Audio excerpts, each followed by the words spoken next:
we have people kind of feel like ready to go. So I You just have press to a hit. button. I did. I have now hit the button, and I am now sending the thing in chat. It's all good. I needed a minute before the recap started. That was Price is 2 high. minutes, but it is what it is. That's. It certainly It was literally not. a minute. It certainly was not. 4:16 when you started complaining. It was 4:15 when I started complaining, and now it's 4:18. Mm-mm. Okay. Because you know what my eyes saw.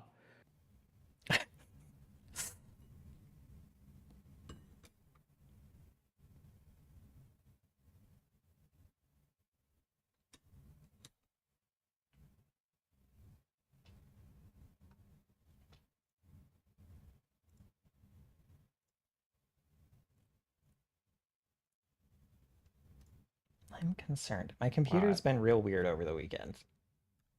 I mean, it's been weird for like the last week, though. Yeah. Hopefully it hangs in there today. Just make sure you have Cookie Clicker running permanently in the background. That'll be fine. That isn't the extent of it. I won't babble about it too much. But while I was getting things set up for the game, the whole VTT just like turned black, and I had to refresh. So hopefully that doesn't happen too much, and hopefully it's unrelated to my computer's weirdness.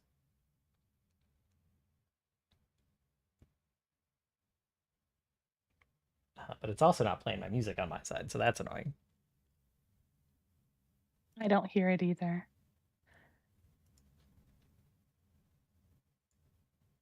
Oh, now I do.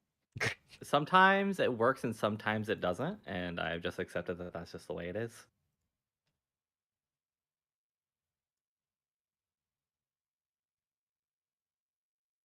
Very well.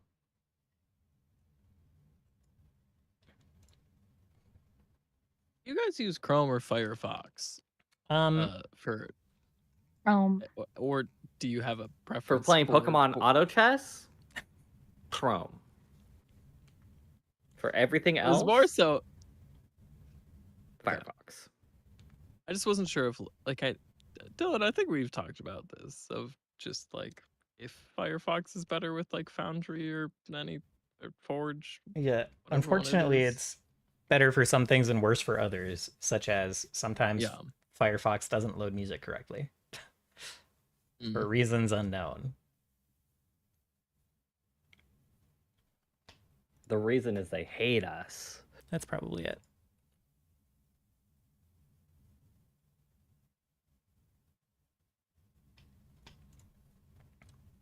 So yeah, how's everyone's week going?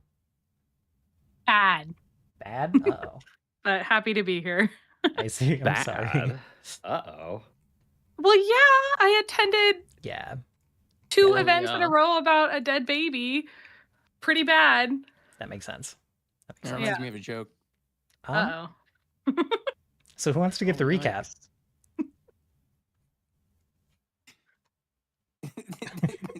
I think Voraktee should have to after that.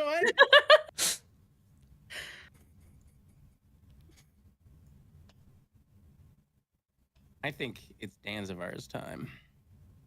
I don't think it is. I just don't think it is.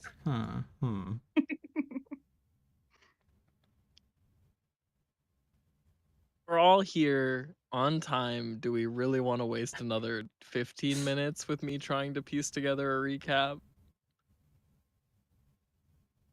I'd say that's content. True. Yeah. I will say it is always hilarious when you're like, I don't know anything, and then you know the whole thing. This time, I am afraid it is actually nothing. Okay, well, let's start. Let us begin. No.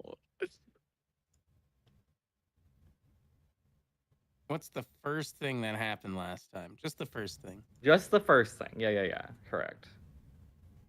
Exactly, Voraktee. Good job. Good job prompting him. What's the first thing that happened? What can someone remind me, and maybe I can just. It involved. It was directly your conversation. That wasn't the first thing, Oh, okay.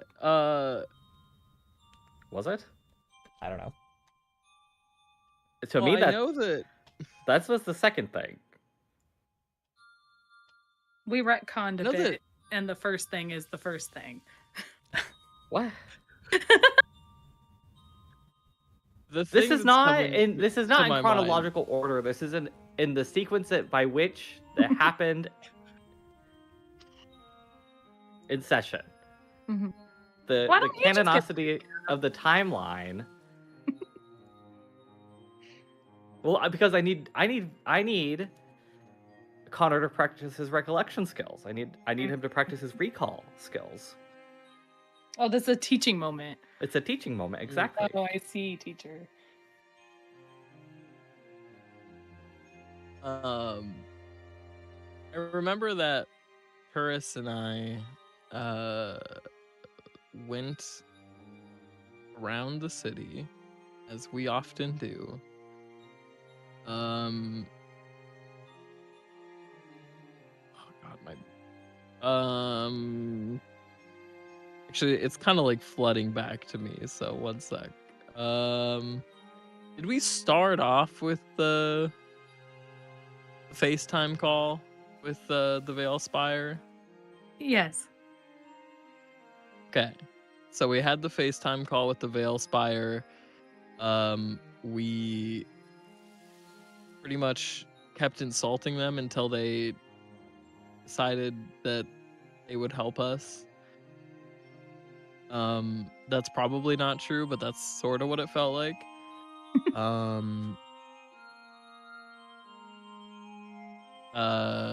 They then told us that maybe we should prepare the town, so that I think they told us, or there was just the idea of maybe we should prepare the town so that they don't get scared about a giant building or pillar appearing out of nowhere. So then Turris, Turkon, and Scene all went into town, going about spreading the news of this pillar that's going to appear out of nowhere. Also, I feel like I'm skipping something. There's no way that this could be the whole 4 hours. Well, but I think that you would be amazed at how little time 4 hours is. okay. And there was some stalling while Moto was disconnected, and Oh, that's right. the FaceTime. We're packing a lot into the FaceTime with the Veilspire guys. Okay. I'm sorry it's not more detailed. It's okay.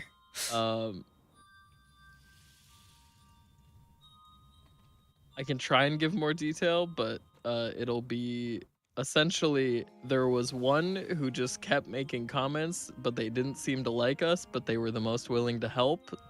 Vaguely remember that.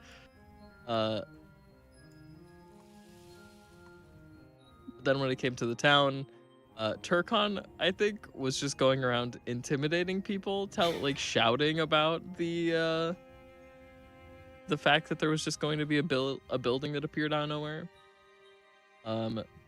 Turris, I don't remember specifically who Turris talked to, but Turris was handling it in a diplomatic sense.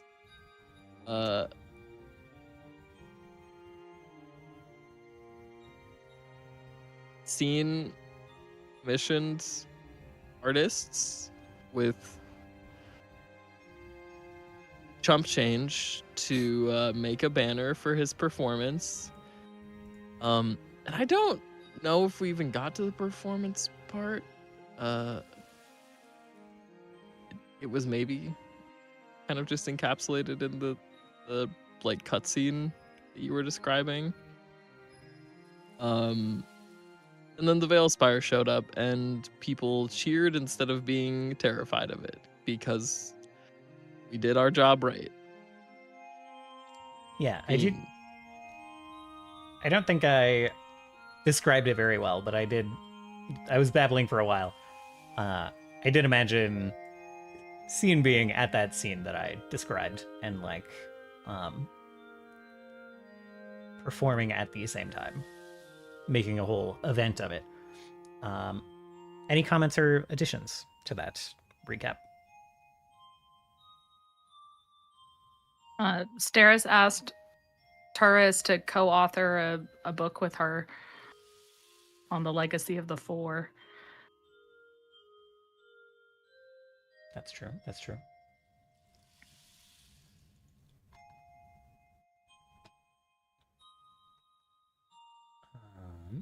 All right.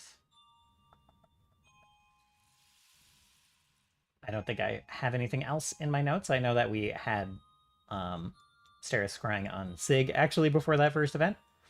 Oh, yeah. And part of this whole a reward that the Veilspire people are sending over to Turris is going to be some Quicksilver if they manage to actually do what they're saying and defeat the Voidwyrm. And that's just about all the notes that I had.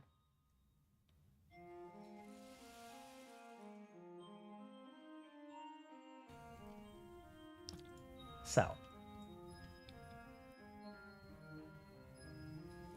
the rest of that night, while the party at that scene continued on for some time after we left it, and rumors and conversation abound about the strange structure in the sky and this Einkrad coalition that is looking to start spreading its influence and recruiting people.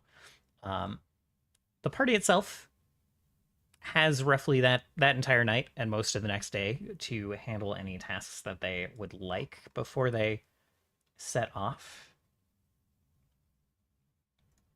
But it sounded like we got most of that out of the way last time, so we'll have one. What we'll do is we will start with the arcs kind of departing from the city ahead of the Veilspire. The Veilspire will arrive and intercede as necessary if those other vessels do start trying to make a break for the tear while you are handling the Voidwyrm. But the Arc Systinium heads off and starts flying toward the tear, and you will have really another day of preparations after that. As the Arc Systinium is approaching, getting closer to that tear, heading west over the landscape, which is probably where we come back to meet it. It's just the arcs floating over the familiar landscape of Temel, on the way to a clash the next morning, the next afternoon.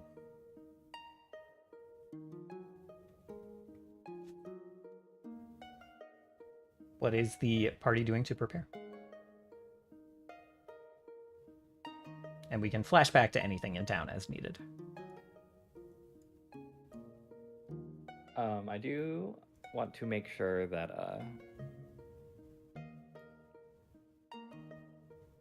before we leave, I have a little thing that I would like to do with a Pahu. Okay. All right. Easily done. Remind me of the last thing you had him on. Original Golden Girl. True. Well, he can't really be a golden girl, but he is one of my maybe not elite employees, but certainly Your elite contractor. Yeah, an elite contractor for sure. Yes. He has a non-compete in terms of becoming a golden girl, but yeah, exactly. He's got a 5-star rating. yeah. I got him off of what's that contractor website from the early 2000s? Good question. Fiverr.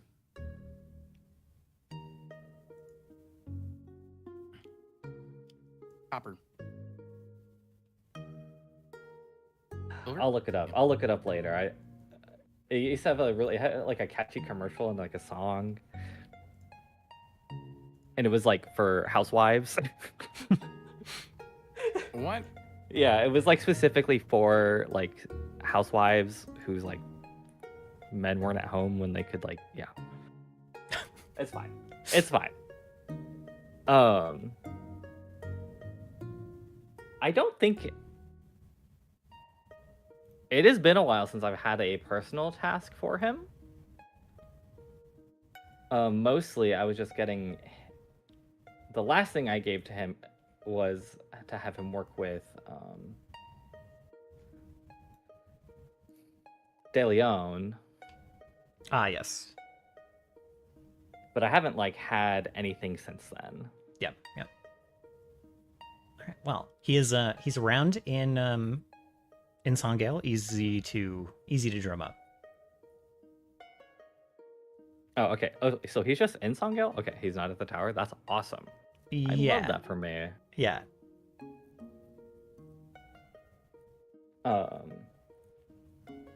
Isha finds him. She's hello. Well, hello. What can I do have for you? She pulls out like a letter. Just a little task. Something you can surely handle. I'm doing plenty of running around right now. I can get this delivered for certain. Thank you. May I ask who it is going to? It's going to you. Very well. I'm sure the reader will be ecstatic to peruse it. That is certainly the hope.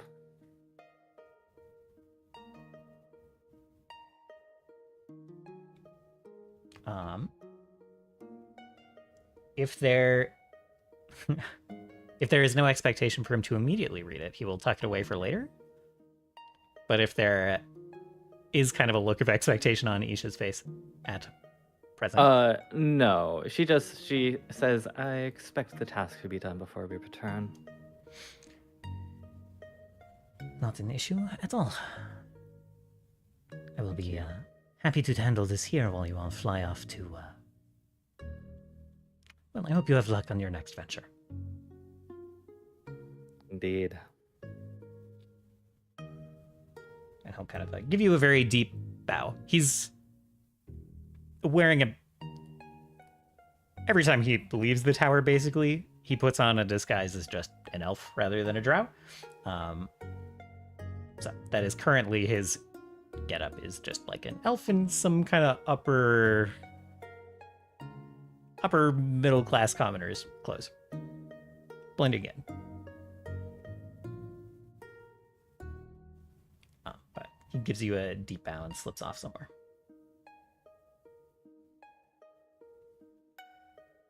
Yes, and then I'm done. I no longer require his services. Okay. Then I leave it to the table. What do you guys do? How are you preparing? What are your plans for when you arrive at this tear looming in the distance? I had imagined that the evening before or day before that we're actually taken off into the sky in the arcs towards the tear, Steris would approach the party as a group and talk about how we are handling her sister that is in stasis aboard the arcs. Kind of pose to the party that I have yet to fully realize how I'm going to cleanse her soul, but I think I might have a band-aid in the meantime that wouldn't put us in immediate danger. My patron has offered to hold some influence over her if she accepts their tenets, at least temporarily.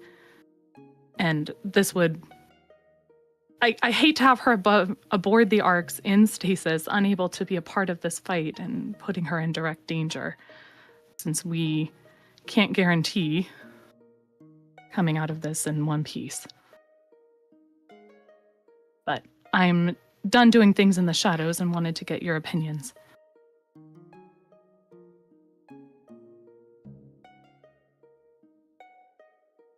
It's a mistake.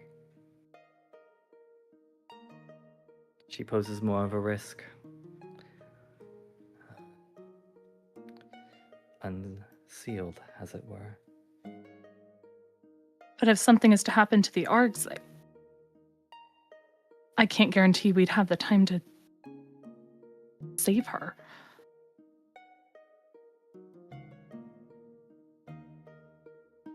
At the very least, with this plan, if she agrees, she could fight alongside us.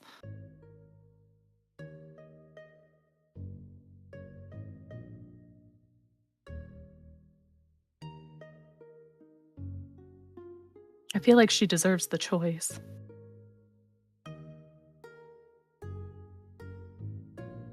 What are the odds that your patron can hold this dominion over her should her current masters seek to regain control?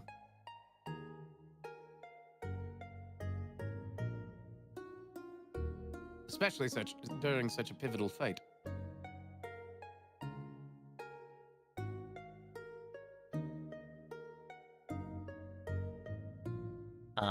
I wonder if my patron has anything to say.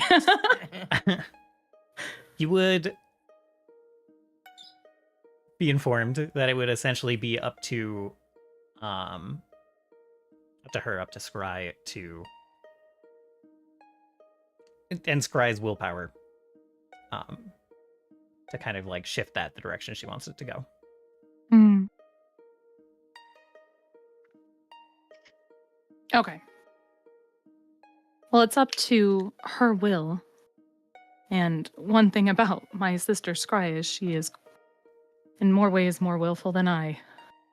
I have confidence that if she chooses, this should work. I can't guarantee that she will choose. But I won't know until I ask her. It does sound like a non-zero chance, even if she does agree.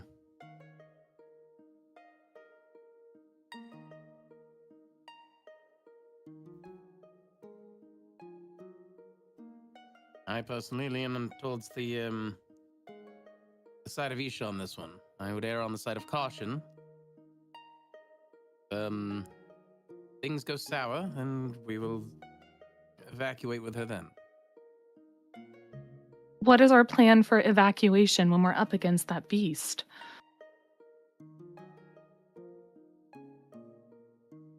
We have two options if we have to evacuate. Either the tower or mechanical glider.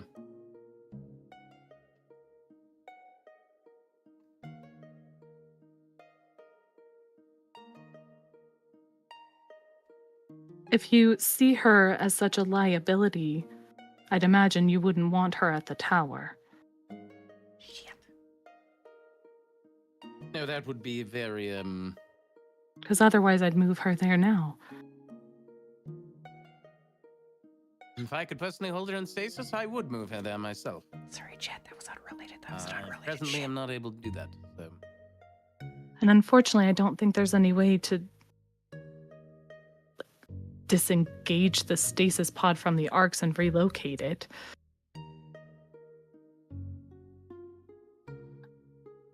With enough time, I can study it and perhaps. Time isn't something we have right now. Indeed. In my opinion, she should stay here, and she should stay in stasis. Yes. And what if she cannot resist the call of the void, and she turns on us mid-battle?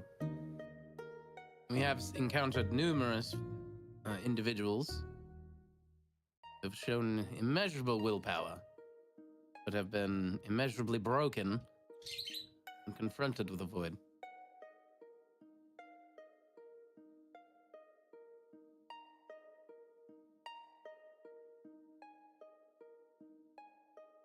It's not absolutely certain that she can resist the call of the void, then I would prefer her in stasis. And Is it absolutely certain that any of us can resist the call?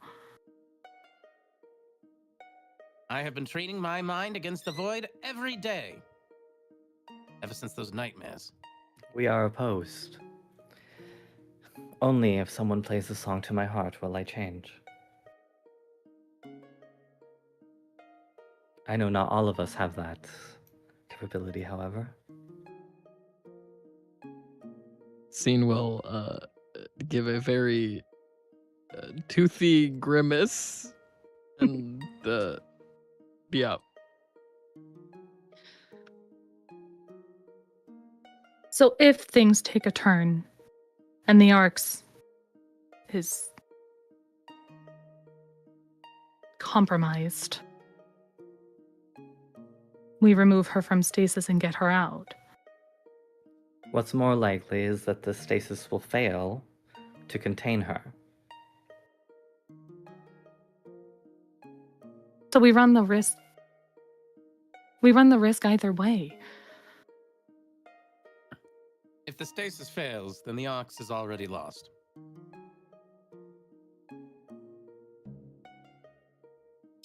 This is an all or nothing gambit that we are about to initiate. Forgive me for not wanting to bet my sister's life on this. I fear that your sister has already bet it.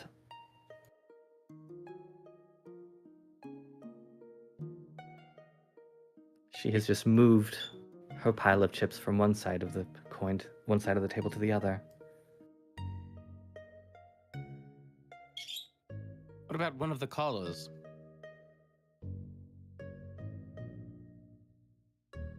They are still quite experimental. I was not able to actually try it on our good friend. What if okay. what if she volunteers? I fear that this is not a volunteer basis. Well, it's only meant to pacify, nonetheless. Even if it is specifically for the power of divinity. Surely it wouldn't kill a mortal, nonetheless, yes? It is not going to kill her, but I also don't understand where her power comes from. She is a seer, yes? Yes. Typically, they are trained in arcane magic, and I am unsure if I can make an adjustment to the collar to prevent it from blocking that specific form of energy. We do still have the original collar that we obtained from the battle with Rurith. The one meant for arcane, yes? That one is simply a collar of strangulation. It is, it attempts to strangle the caster when they cast the spell.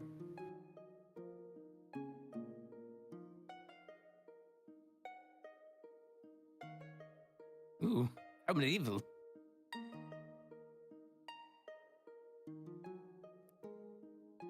So what I'm hearing is we have no choice but to win this. Unfortunately, correct.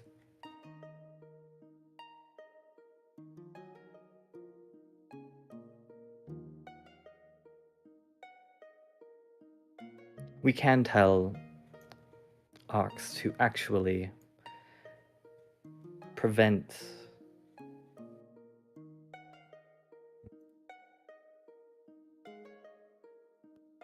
if this is to fail, we do not have to sacrifice your sister. However, there's no guarantee that all of us will make it out.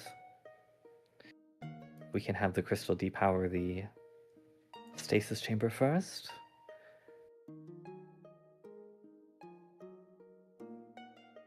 I'm unsure how the fortress works in terms of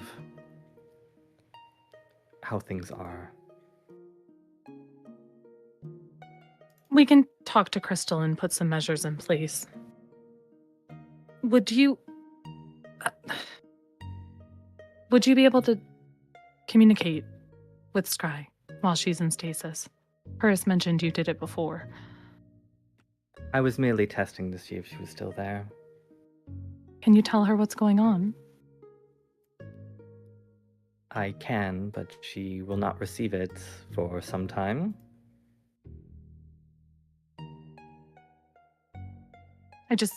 I don't want her to be disoriented if it comes down to it. The stasis pods are deactivated. We're in the middle of a crisis. I can do that for you. However, it might be easier to handle her if she is disoriented. And she still very well may be.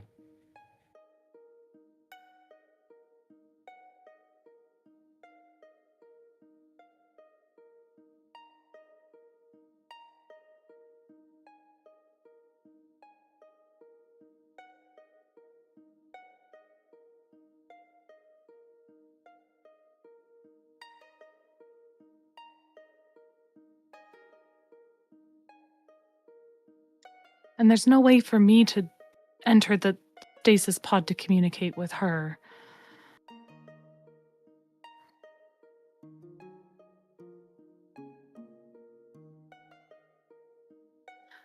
Seems I'll have to settle for that.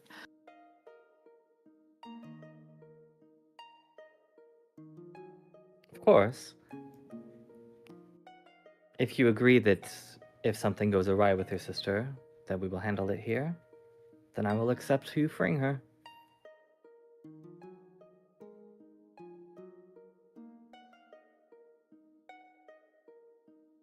You mean...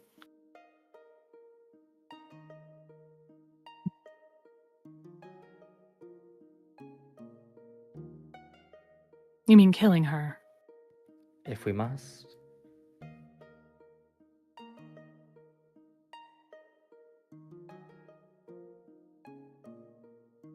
Under what circumstances would that be necessary, in your perspective?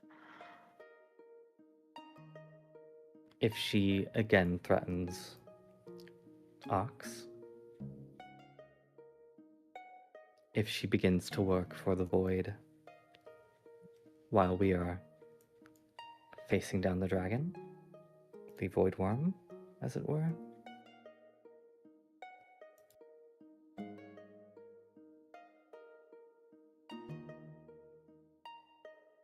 I think it would be very clear if we are to be betrayed.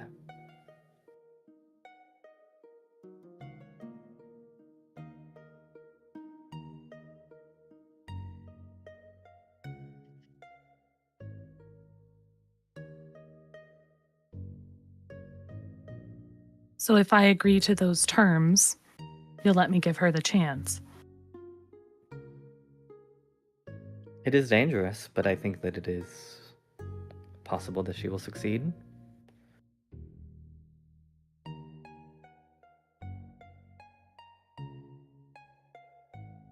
I fear I don't understand what she will be able to do for us, but if you think she'll be useful, that is enough, I suppose. She's a powerful caster. And cunning. Yes, that's what makes it dangerous. If her chips truly are on the other side of the board, that means her danger is our benefit.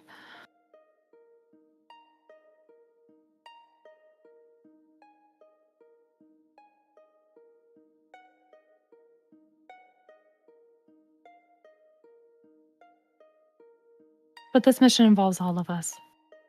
I don't want to proceed unless everyone agrees.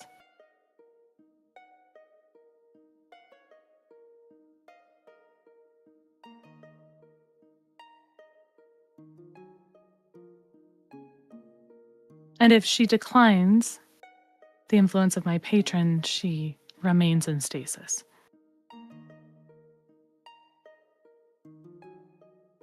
Until I can find the other way save her.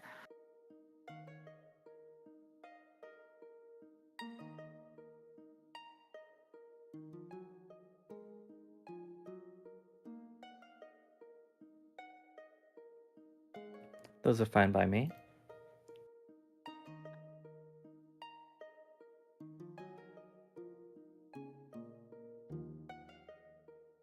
Turkon, Scene, Turris, what say you?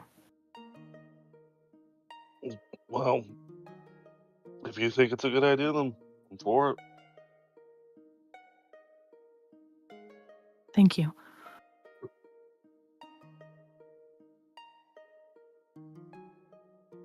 Scene would point at Turkon. Yeah, I'm in the same boat.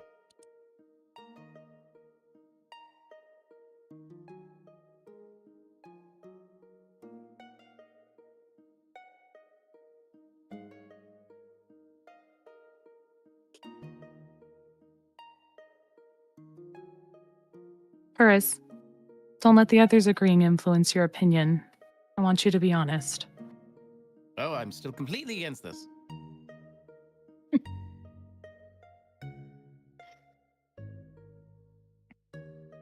Your reasoning? As I said, non-zero chance something goes awry because of this, but if you think you can have it handled, if something does happen, then so be it.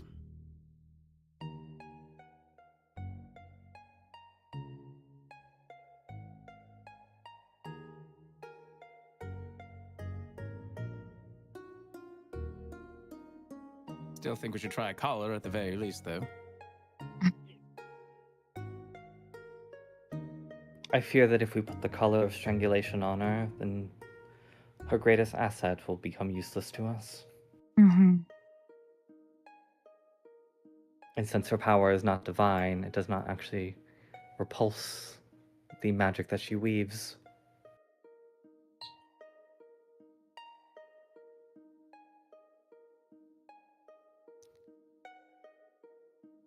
Well, maybe not immediately result to the collar, but how about you keep it on you? Just in case, Stairs. Better to have it not need it than need it and not have it, yes? Yes, that seems like a good thing to be prepared for. Willpower seems to be waning, then you apply it. Yes?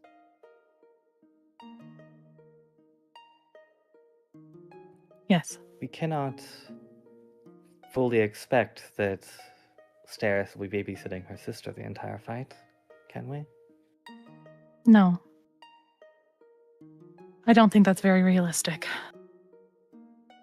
We can't simply let her run unattended.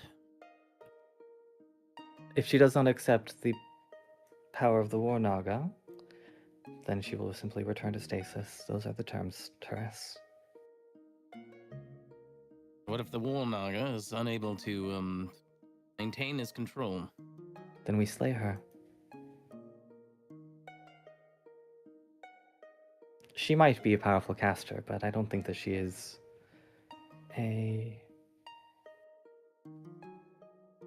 I don't believe that she is prepared for war. She's still spent from when you returned, right? She hasn't slept since then. She's been in stasis this whole time. Yes. So she should not be at full power. But no, stasis doesn't give you a good night's rest. As I said, it Holds you at stops. the moment that you're placed in it. Sort of, but yes. Makes sense to me.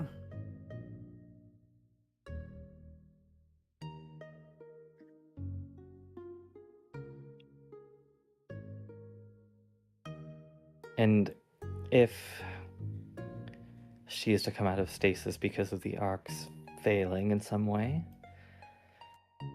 then it is what it is.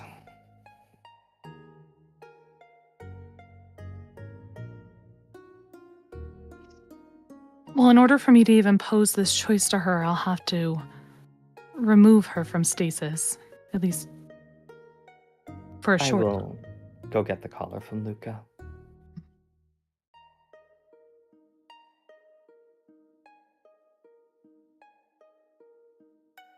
And Isha will go through the door to the tower to Luca and get the collar. Sounds good.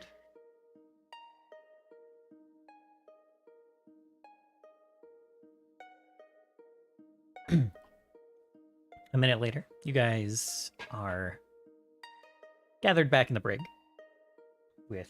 Oh, I do have one thing I need to say to Luca because Turris showed me a flaw. You're welcome, I think. Well, maybe not. You're welcome. Maybe this will be bad.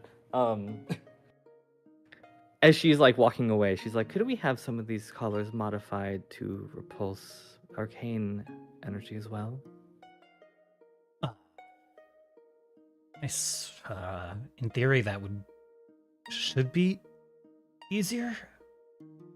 I'll give it a shot. Thank you. And then she'll return. Okay.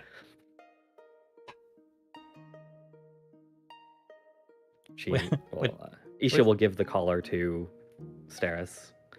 I assume that they walk to the stasis chamber while this is all happening. So Yeah, we're waiting for you in front of it.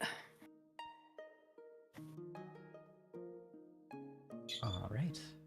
Now, I do worry about the small window of opportunity being taken advantage of by those perhaps trying to locate Scry. Is there some way we can have things prepared or have you on standby, those of us that can cast, to perhaps try to catch anything that might be reaching out to her while I'm speaking?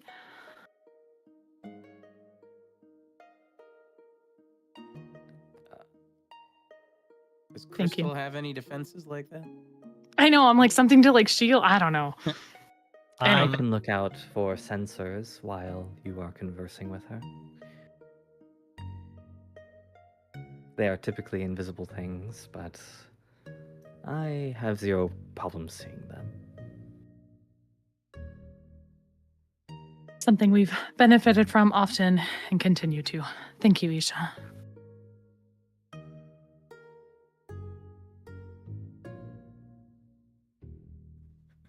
all right. All right, Crystal, open that door. At your Oh, request. this is creatures and spirits, actually.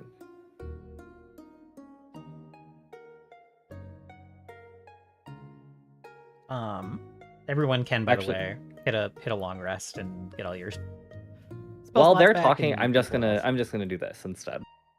Okay. Yeah, I Checks out. realized that my spell does not actually let me see sensor, like the sensor, like the scrying sensor. Oh, interesting. All right. So at your request, the stasis starts to end. That kind of like blue, almost like 2D vision of the cell kind of like starts to come back into like regular color.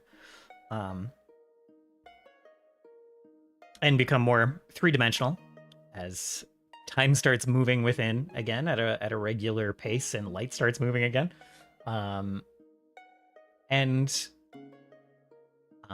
Scry kind of like blinks in the cell and then quickly kind of reaches a hand over and like catches themselves as they kind of Steris would have been there to catch her. yeah. Okay. So she'll lean on you a little bit and like shake her head a little bit, just be like, "Oh, dizzy." I can imagine it's disorienting. Hard to describe. It's been about 4 days, if I'm not mistaken. And we are moving quickly into a battle. One that'll involve this very vessel. And instead of simply leaving you here in stasis, I wanted to give you a choice on how to proceed. I've discussed with the party, and they've agreed to let me pose this option.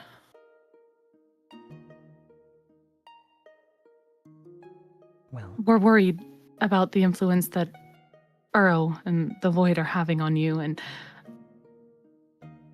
I have an option, if you choose to accept, that'll help curb that, hopefully.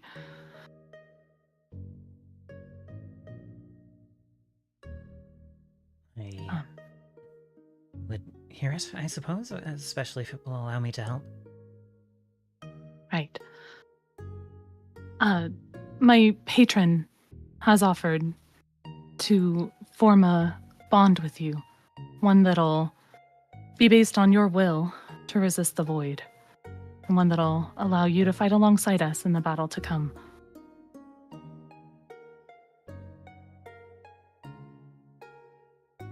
She kind of looks curious, furrows her brow.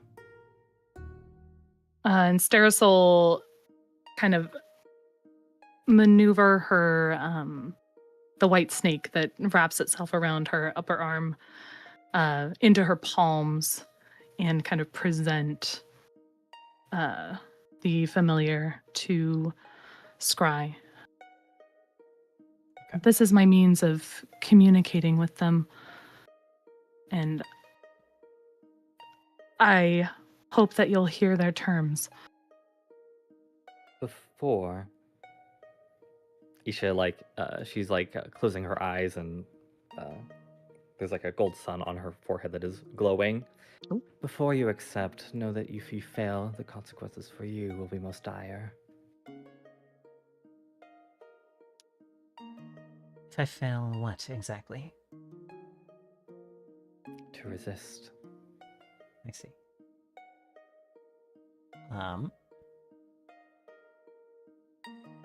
And she'll look back at you, Steris, try to read you a little bit. I assume you have a way you would like her to go.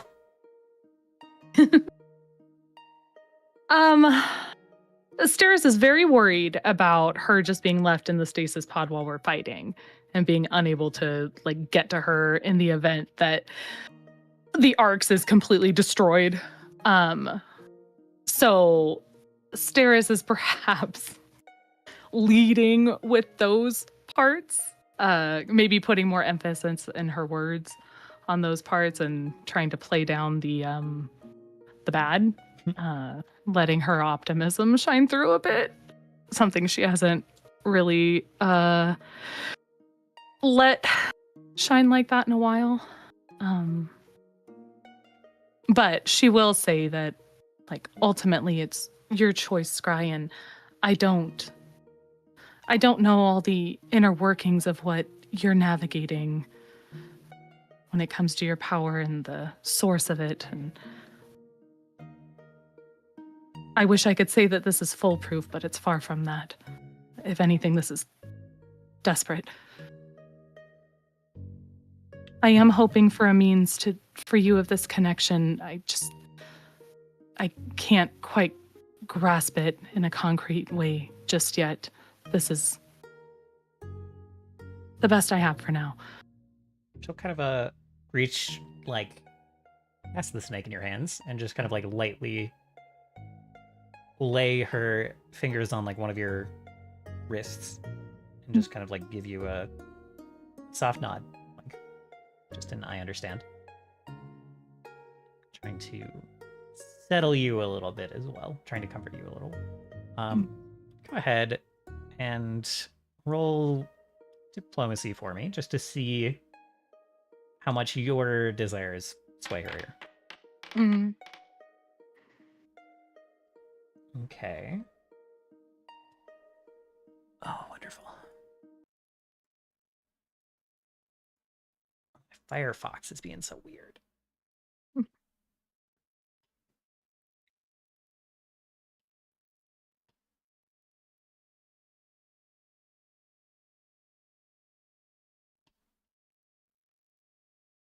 Should have used Chrome. Possibly. I find that they're basically the same performance-wise. Um,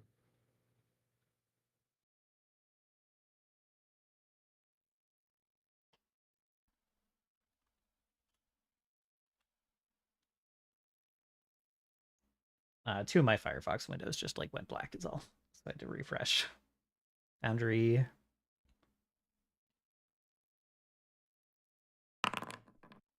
Okay.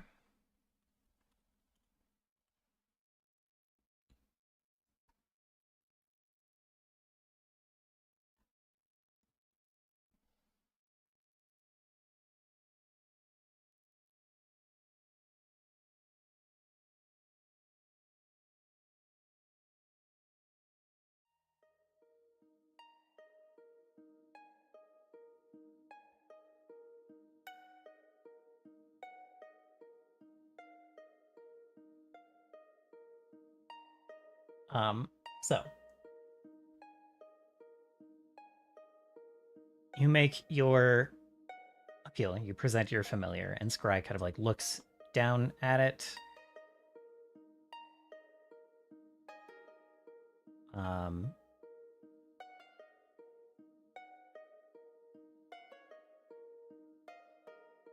I think kind of lets out kind of a slow sigh. Says,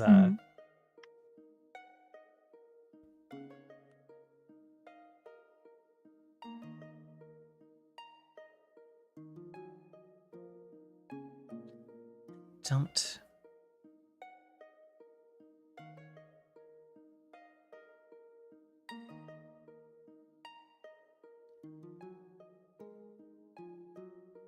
I don't think that I want to keep this connection that I have with the void away by tying myself to another like that.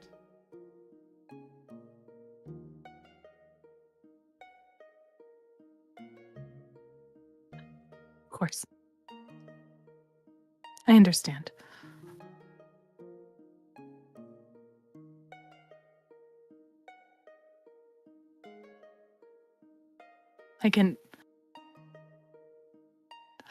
I should have considered that before I even came to you with this choice.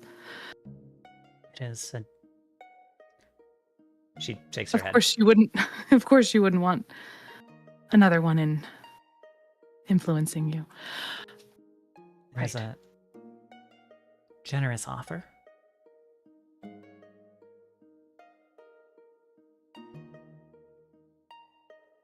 do not myself entirely understand my connection, and I'm also worried that I could be,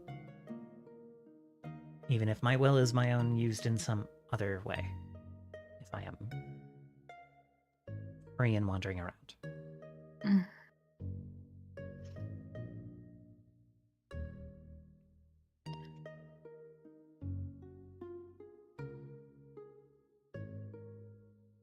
All right. Well, then, once again, our choice is to win this.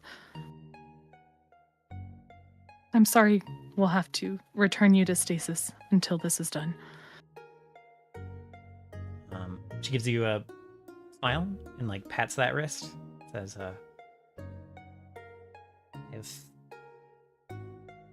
faith that you will succeed even without my help.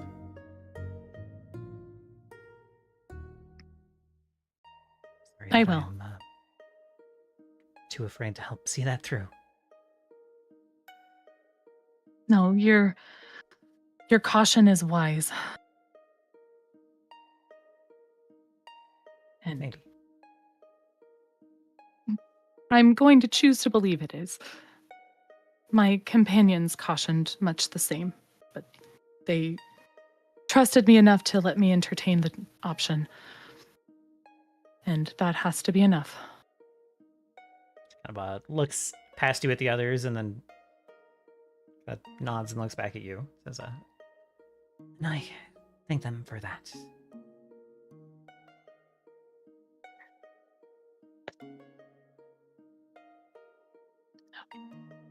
She'll kind of step backwards, into the stasis cell again. Kind of like give Mm. the Before she steps away, Steris will pull her into a hug. Okay. And say, I'm also working on finding Sig, and we'll be reunited. I promise. look forward to it.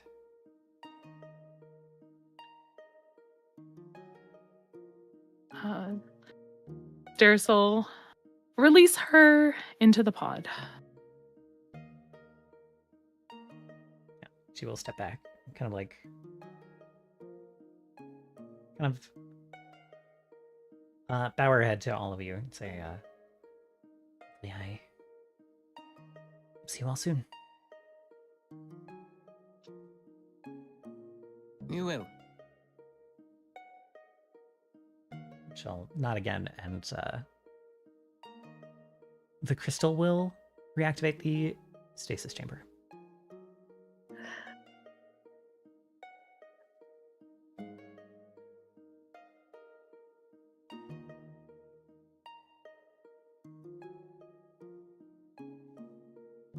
Thank you for letting me try.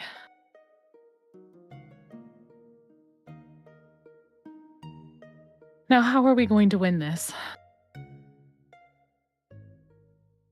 Hopefully this weapon will just obliterate the creature.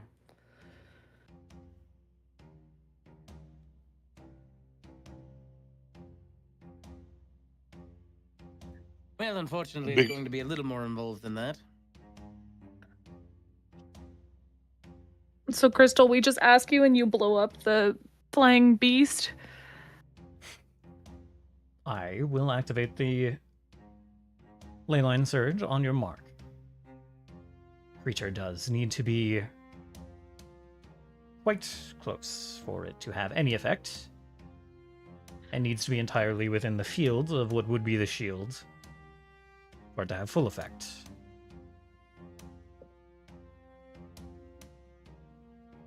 It is meant to cleanse the sanctum itself.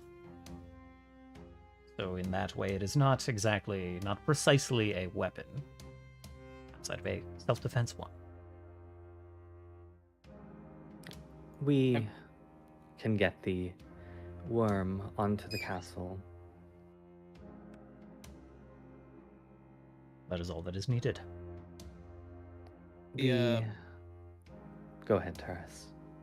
This is a out of character question.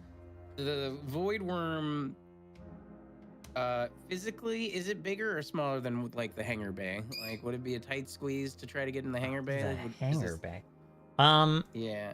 It could get into the hangar bay, yes. Okay. It would be a squeeze. In that the hangar there- bay is not that Mhm. tall. But it is doable.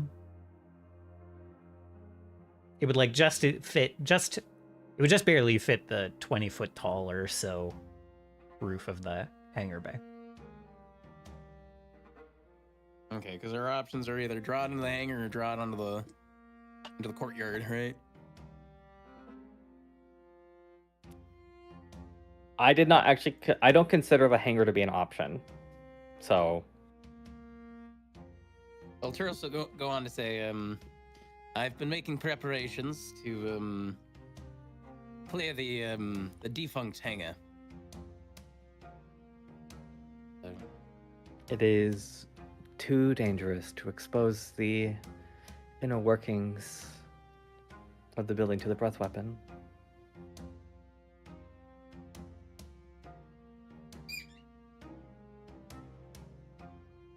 as it stands now, that hangar is there's not much to protect in there.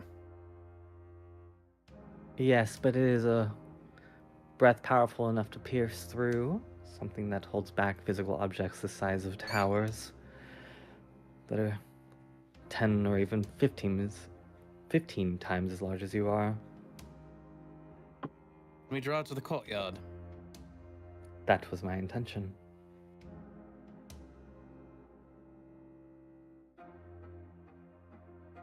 If we time a harassment strike perhaps at the right time after it uses its weapon to keep the veil open, it is possible that we might be able to catch it in between breaths, as it were.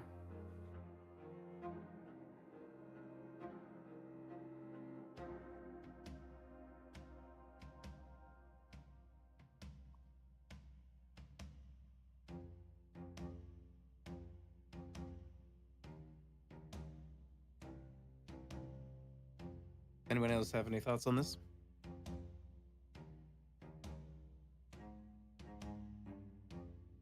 Just tell me when to swing.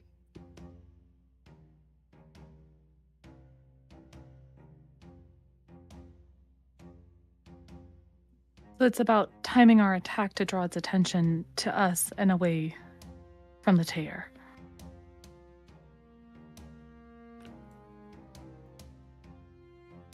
Again, I don't know what the weapon will do, but the core part of the strategy is to make sure that that this creature cannot use whatever it is using on the tear on us.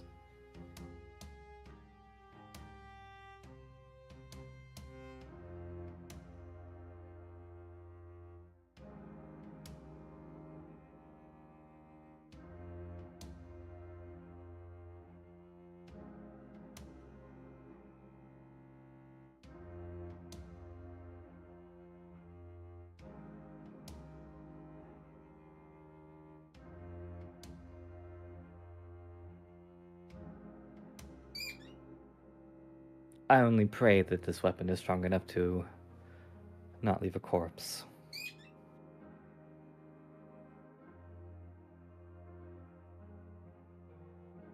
As we have seen that the Seraph is friends with undeath, as it were. Crystal did say this weapon destroyed the Seraph's body. So I think there's a good chance no corpse will be left behind if we can do this right. Crystal, can you confirm that? Confirmed. Very good.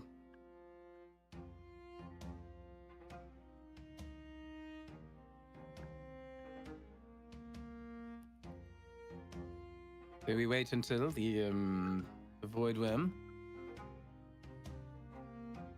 refreshes the tear that it's created. We jump in.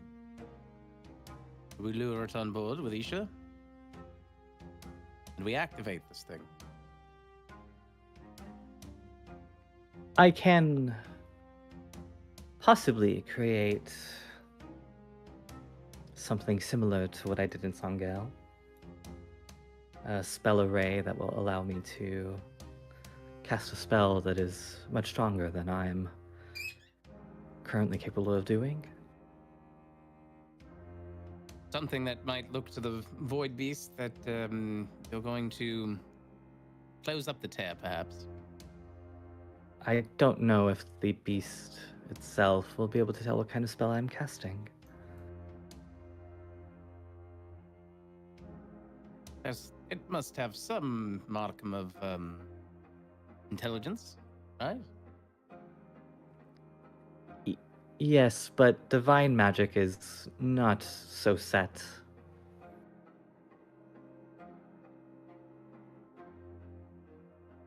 And if it does not know divine magic, then it will not know what I'm casting.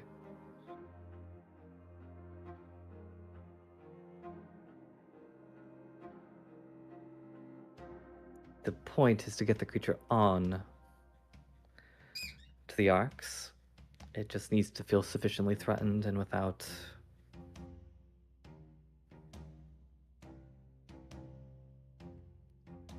a ranged weapon of its own to perhaps come aboard.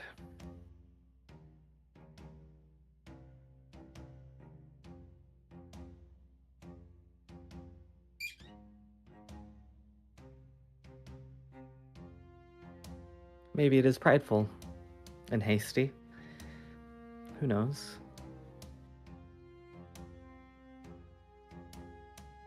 But I think as far as I'm concerned, this is our best plan. So don't mind me while I go to face the top of this keep.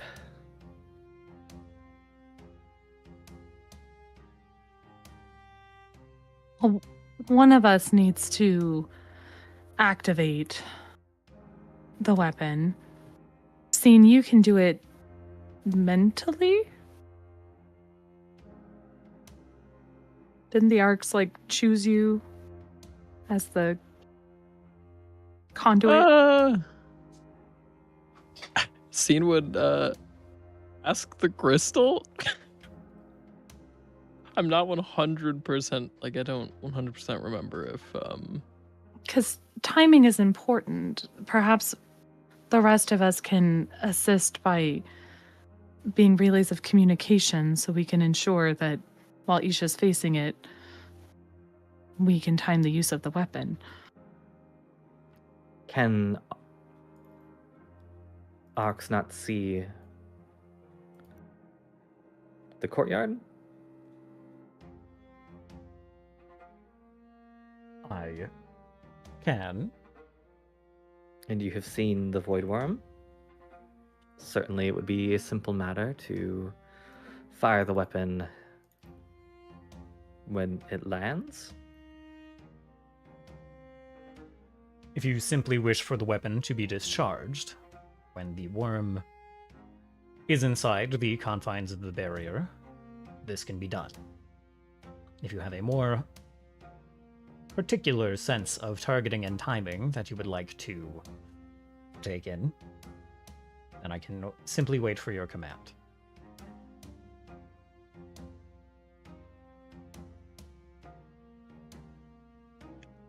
I guess perhaps I'm struggling to accept that this plan just involves me being an audience. So that's what I'm hearing. Well, maybe you'll have the pleasure of healing me when it kills me. I can be on standby for that.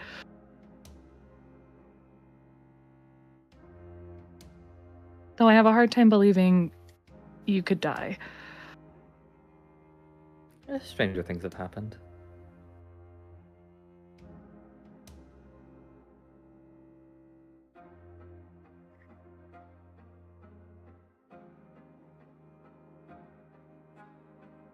Taras? Any last words before I go and make preparations? Good luck.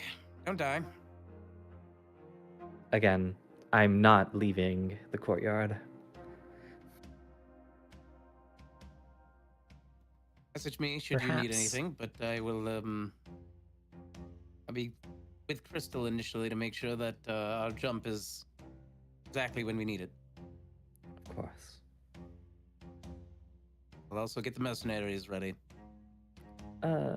Actually, how close to the Veil will we be?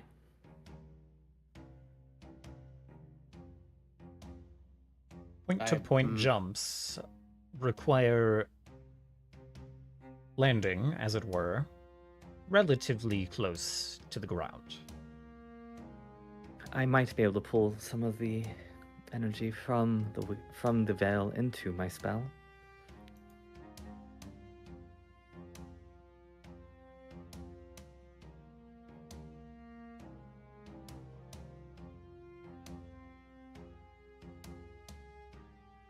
Turkon's gonna walk up to Isha. Just look down and slowly pat her head. And say, "You got it."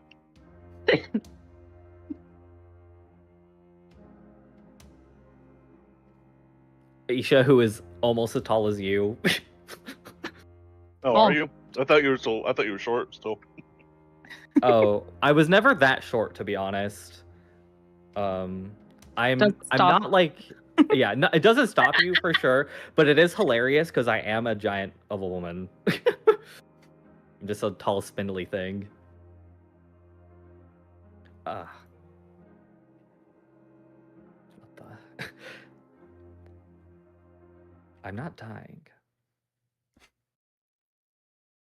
For not dying, you sure are talking about it a lot. You can't blame him for feeling a little worried.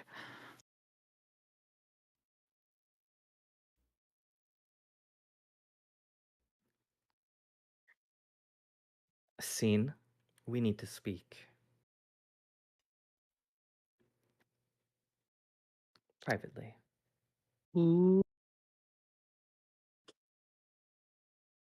And will give the same toothy grimace slash smile when he was talking about the song being played to her heart.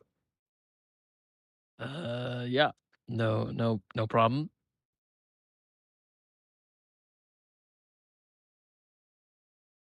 And the scene will look at everyone else. Good luck.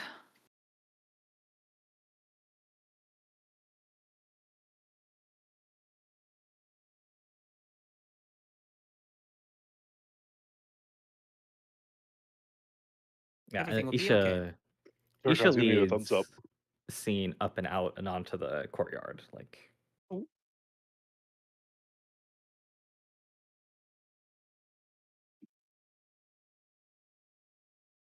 do you know of devils? She she grabs like a beam of sunlight and turns it into a spear. She like starts to get her spell circle ready. uh, not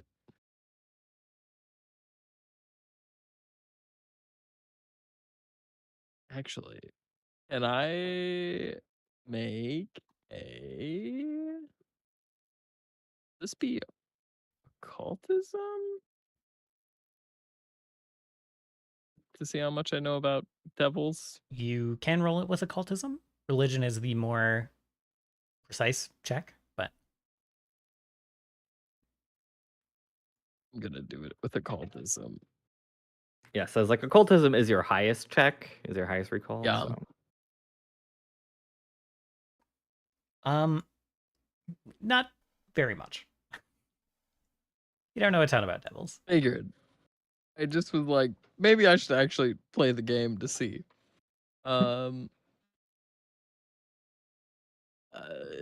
You know, I've heard stories, songs here and there. And I mean, you obviously you seem to know about uh and know what's going on with and then Scene will just like point at his lute. Yes.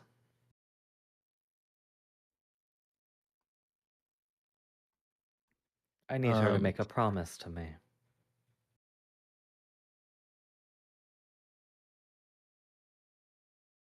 Scene will speak into the sound hole of the lute. Are you awake?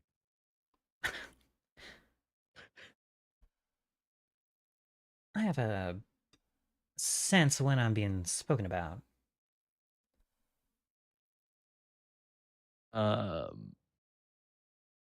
Promise without terms is just a fool's deal.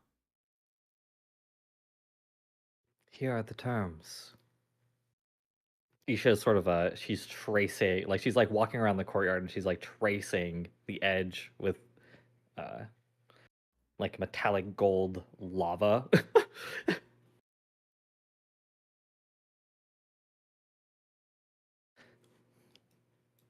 I don't have to lower the veil.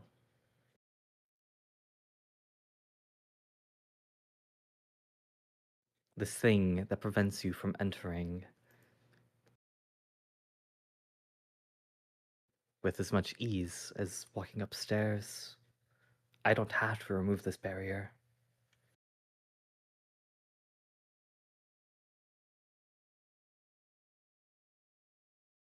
Interesting. So, you will make a promise to me, and it will not be a fool's deal, because I have dealt with Ihog the Corruptor. I have seen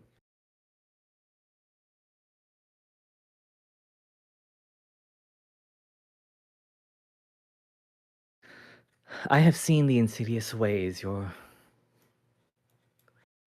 kind corrupt.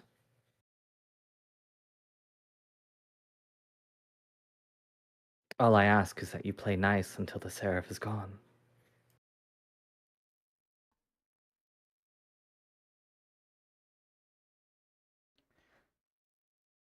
I know that he threatens the things you want as much as I do.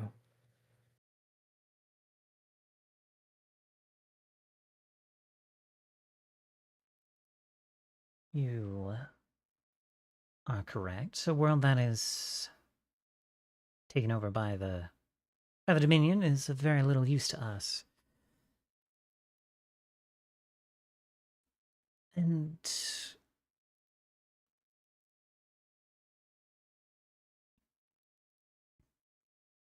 this tear will be open and unoccupied when exactly? You will feel when it shatters, I'm sure. My concern is chiefly that others will feel it before I have a chance to make much profit off of it. I do not mean to have oversold my position here.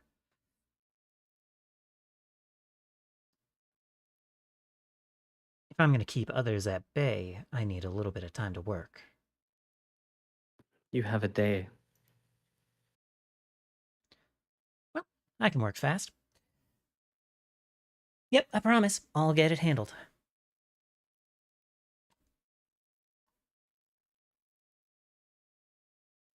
And seen maybe for the first time, the loot kind of like dulls a little bit, gets a little less warm, crackles a little bit less, smolders a little bit less.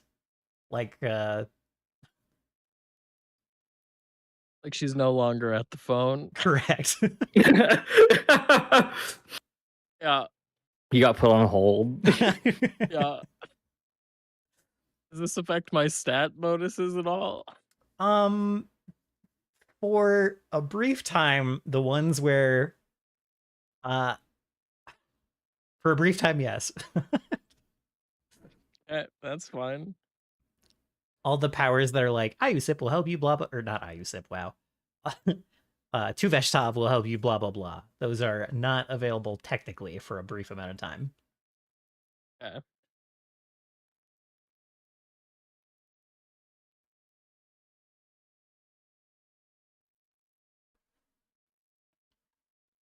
Yeah, Isha's still like walking around tracing her spell array. Okay. While we're doing preparation stuff, we can go ahead and move everyone over here.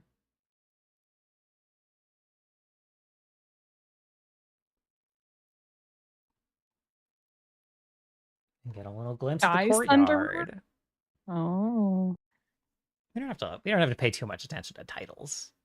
Surely that was just the default title when I imported it. Yeah. Of course. Yeah. Default. Huh? So, in the interest of preparation, the kind of arcane ballista, well, not arcane exactly, but the defense weapons have been raised to the top of the towers, as you guys requested of the crystal, and you guys also have your friends in Amber and Ash present and available. And then you have 3 glass golems that were not destroyed and are currently under your command and operational. I gotta say, I love the background that you have going for this. Thank you. It's pretty cool. Mm-hmm. I guess we should make contact with the Veilspire and get our homie sent on over, or we jump. Get our homie sent on over. Could you Yeah, what homie? could you expand? There's a guy that said he would join the fight against the Voidwyrm. Ah, yes. Well, I think they I think they mean on their ship. well, and also they were saying going directly up against the Voidwyrm, bad idea, but that they would help fight the other vessels coming in whenever the time is for that. But direct engagement with the Voidwyrm is a bad idea. Right, That's but okay. they said That's why we're one of doing one of the dudes on the Veilspire said he'd come over, like physically come over and help fight the Voidwyrm, right? No. No, I don't think so. No. totally misunderstood that. You absolutely misunderstood that. Let's see. He's definitely ready to bring his Valkyries to bear against the other ships when it's time for that.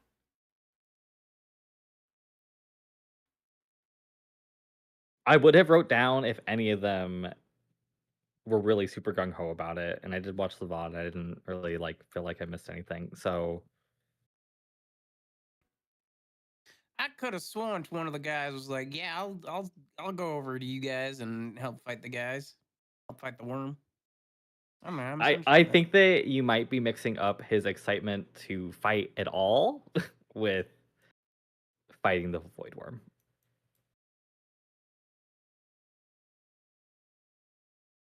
Okay.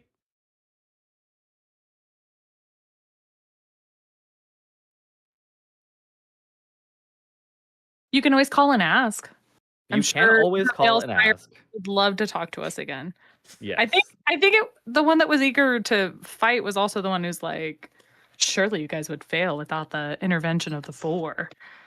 Wasn't it Niketh? Was that his name? Yes. Yeah. So give him a ring. I kind of liked him. We can call him back, Turris. I'll go with you. Well, it sounds like DM also was confused by my questions, so they might also be. That doesn't mean we can't convince them and change the story. I mean, you're not wrong. You join us or die. What did you explained some of your plan to take care of the dragon? Take care of the Voidwyrm? It's just gonna be bait and then we're gonna blow it up. Yeah. That's the plan. Did you explain much of the plan to them? I know they were like, we'll... Oh, to the Veilspire. Yeah. Yeah. I think he would, like, even if it wasn't during that conversation, Turris would phone them additionally and kind of outline the plan.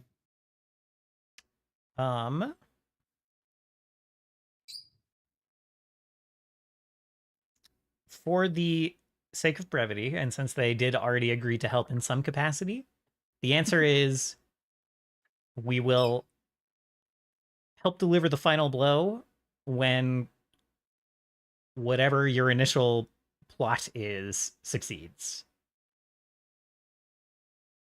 But until then, pitting the soldiers against the Voidwyrm is folly, and their lives are better spent elsewhere. Wow. The final blow. With any luck, there won't be any need for that.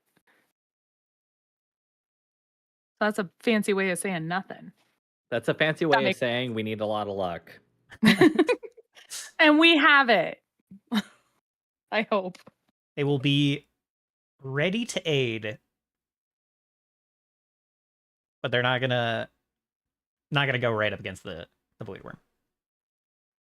Right, Either they're you have a gonna way take to care handle of it or not, and that is Yeah.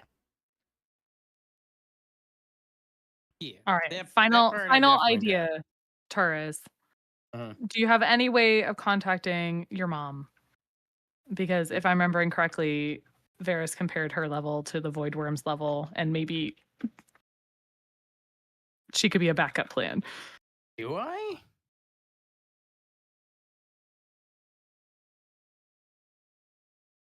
do you? I mean, you're literally her tower. I don't know. She built you brick by brick. Literally.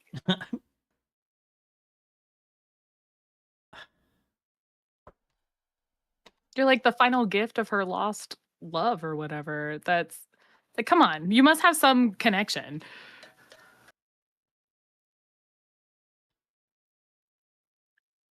It's too traumatic. It's too dramatic. It's too traumatic for her. She can't. She can't. Oh, she severed that connection to protect her broken heart. How tragic.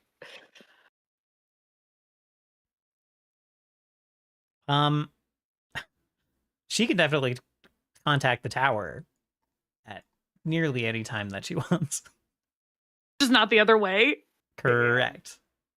She's valid and completely understandable. Crystal Mhm, warned mhm. her.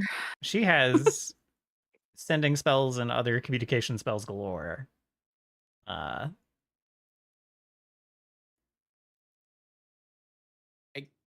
If we really wanted, like, just for the sake of brevity, if we really wanted, I could talk to the queen about sending a message, because she already said she'd pulled a guy for me, pulled a spell for one of her messengers. True, yeah. I mean, Isha can do that too. I just don't think she'll agree to contact Visitia for you.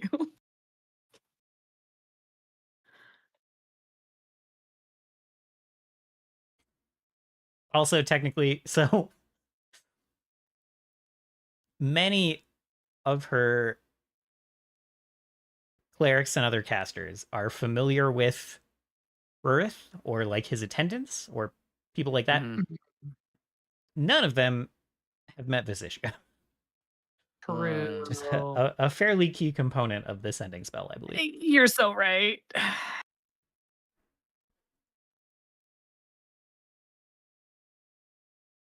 And where has that led you? Right back to me. No, literally. Always.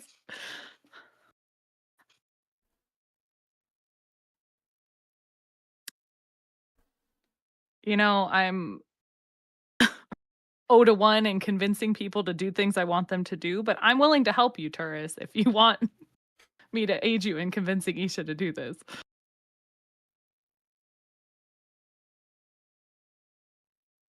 I mean, what's the feasibility that my mom can get here, like, now? She can thunderclap her way across the land. Very feasible.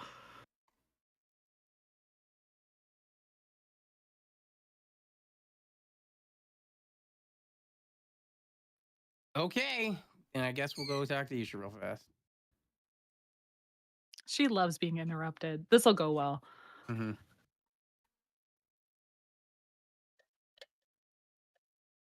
It's a little warm up here, by the way. It's a little warm and a little bright. Mhm. Also, It'll only like, get warmer and brighter, I'm sure. I'll also talk about strategic when we were like ready. But anyhow, yeah, Tersh will go up there with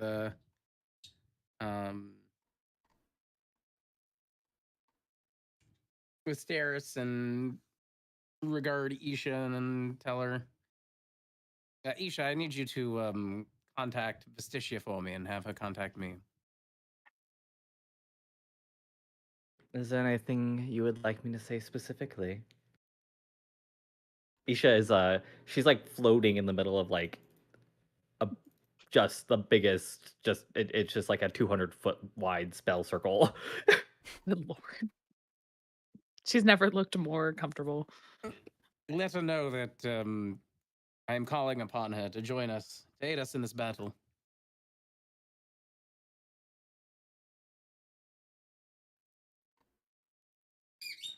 I will see what I can do.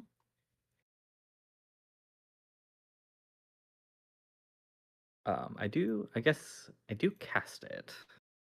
Wow. Okay. Easy. See? She Ask Isha what you want, and she'll be like, yeah, sure, why not? Oh, What's the problem? yes. She's always been incredibly compliant. I think you're her favorite, actually. Just not an unreasonable request. Vestitia, you old crone. Actually, I have 25 words, but actually all I say is your son wants to talk to you. So with that opener or no? It would be funny to call her an old crone. Because that is the relationship we have. Uh-huh. But You old crone / stupid baby. The oldest, stupidest lady I know. No, it's short and sweet and very impersonal. Turris would like to speak with you. Okay. Um. She just responds back with who? Stop. Ow. You get no response, but Turris, in your head, you hear your companion says that you wish to be in touch with me.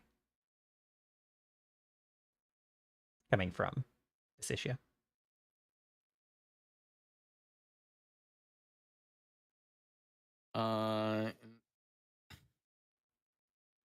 Assuming she said nothing. Gonna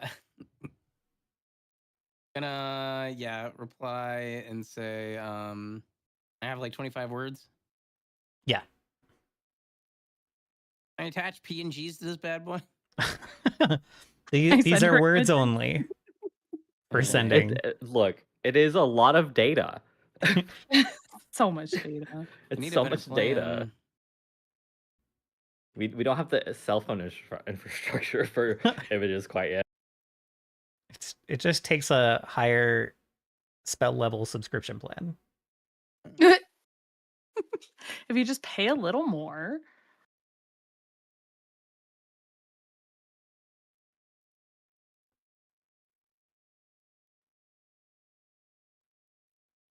Dang it. Okay. All right. He's counting. Can't. Yeah. You know what? Actually, maybe. You could just ask her a question. Easy.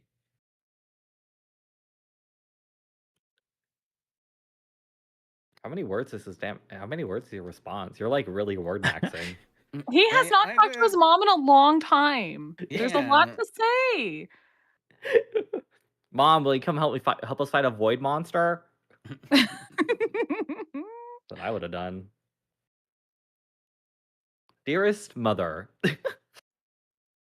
All right. Let's see here. I implore thee, thine Old heavenly fig, at your behest, that we may win this battle.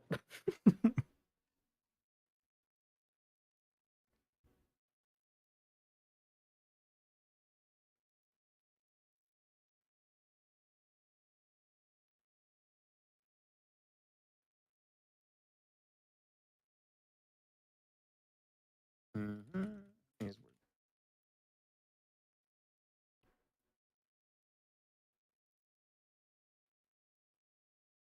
12, 13, 14, 15.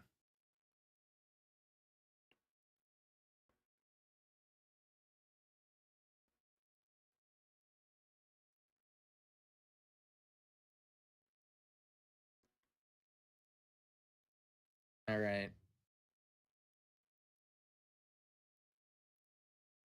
I'm gonna just send it to you, Varys. Okay. Oh.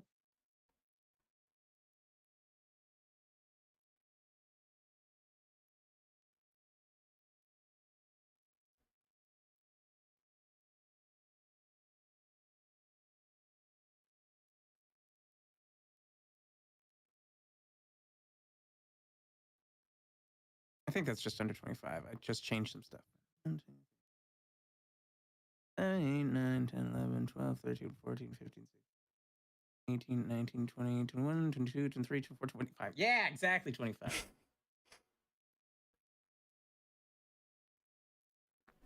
All right. He word maxed. Hell I yeah. word max. A lot of time on Twitter, unfortunately. He's so experienced. We need sending longer. Sending longer, please.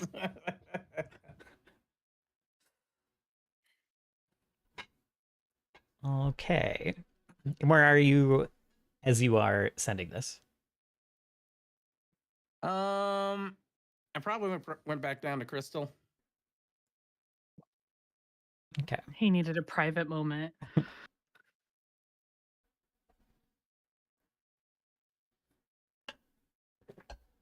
All right.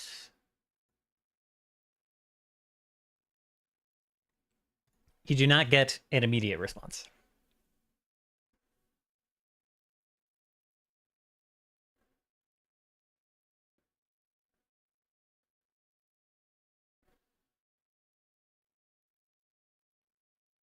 Yeah, I figured. If anything, it would be a delayed response and a maybe, most.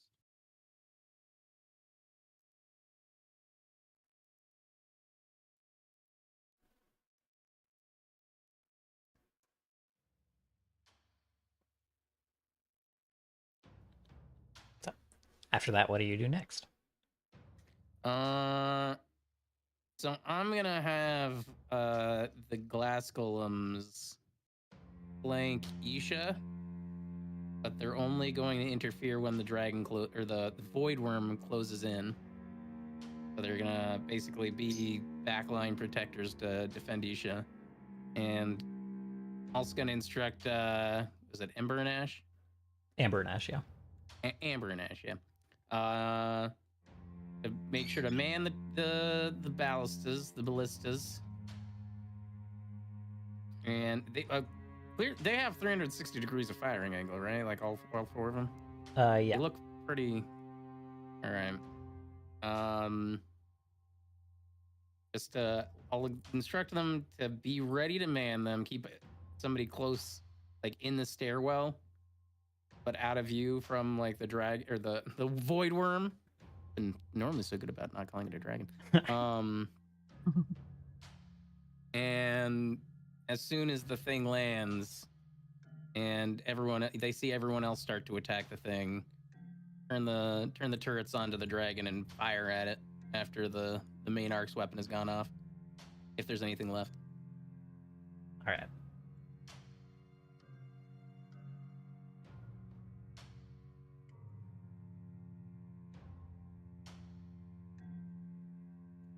It will be done.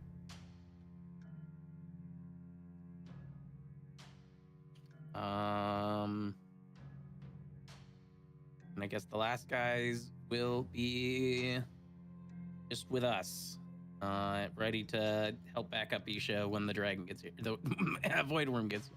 Okay. All right. He's losing it. It's slipping. He can't stop now. Damn it. All right. As you are going over this, you hear kind of a I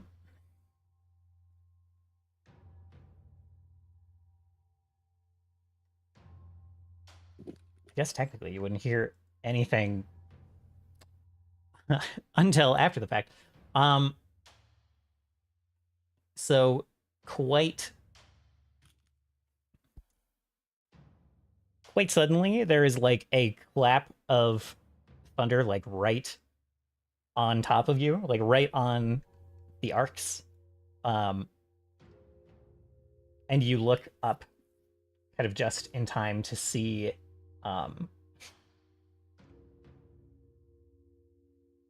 the coils of a quite long naga kind of just appearing right alongside the castle and like curling around it before very quickly all of like the tail of this naga kind of like and you see it kind of extending off to the east, the direction that she came from, like all at once, just stretching off into the horizon and then like standing just in the courtyard after that thunderclap and like almost a flash of this naga kind of appearing in the sky. You see Visitia kind of like landing in person form in the courtyard of the arcs.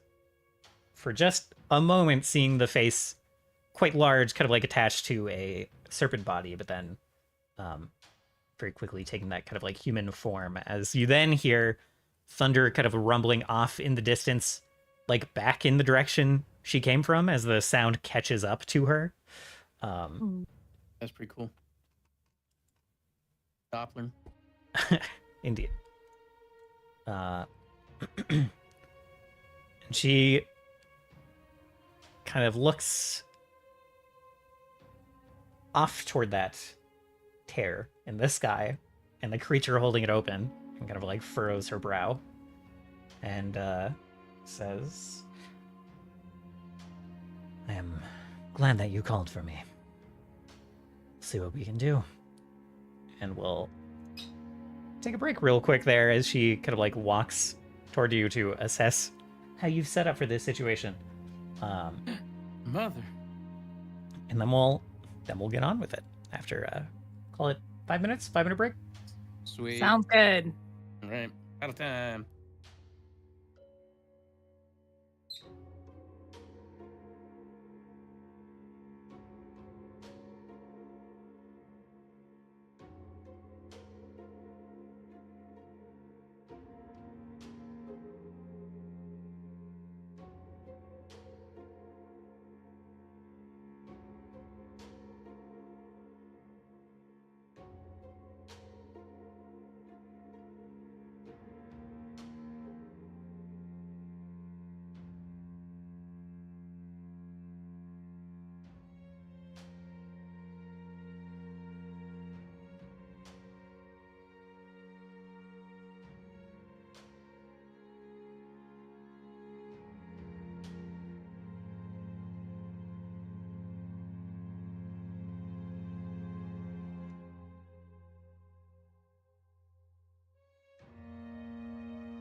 It's always really crazy to me when I feel like 5 minutes is absolutely no time at all, and then sometimes 5 minutes feels like forever. Gotta get your time dilation under control. It's kind of hard though. For real. Earlier, when you said it was 3 minutes, when I moved my mouse to my left monitor, hit start stream, and then clicked in Discord, and then sent my go live message. Yeah, that was 3 minutes. Sure. Yeah, definitely. It fucking was!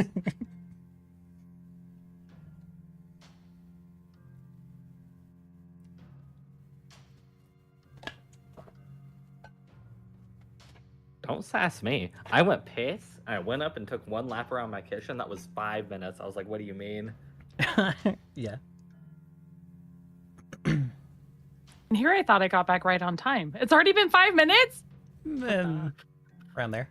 Around there. Yeah, so we got Oh, up no at time 6:50 We anymore. got up at 6:58. Or 5:58. It's been exactly 5 minutes. Yeah. Yay. Right on. Great. Also, man, that scene with Scry like literally actually made me emotional. That was crazy. It's funny how it can happen unexpectedly. I wasn't snuck up on me. That was great. Fuck her for refusing, but also it makes sense. I love when it sneaks up on me like that. Yeah. I am sorry that she refused. No, it's okay. It makes sense. It honestly, it could have gone either way. I was scared of both outcomes, truly. It helps. I would rather be controlling Scry in this fight than Basicia. Holy shit. Oh, sorry. I gotta protect my sister with everything I have. Including Taurus's scary ass mom. Including her scary ass mom. Yeah, Taurus's scary ass mom. Correct.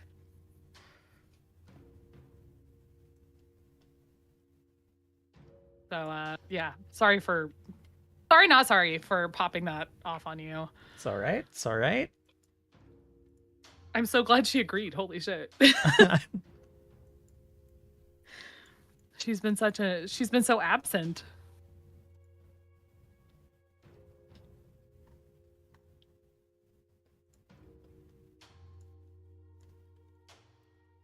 I'm sure she's doing important Naga business. Whatever the hell that entails. But important, surely. Indeed, indeed.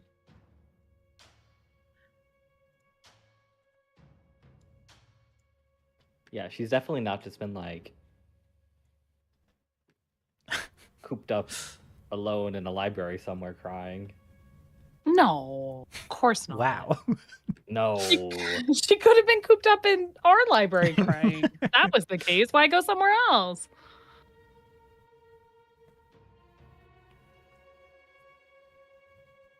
Unless her important Naga business is crying in every library on the planet, then, that would require her going places.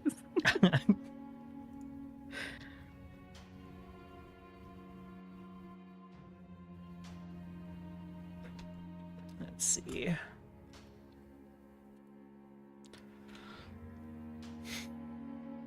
My poor computer is freaking out and stressing me out a little bit. Did you not listen to Mitchell and leave the infinite cookie whatever running? That unfortunately doesn't actually help with what's going on right now. Oh, that sucks. I'm back. What sucks? Varys's computer fucking up. Yeah.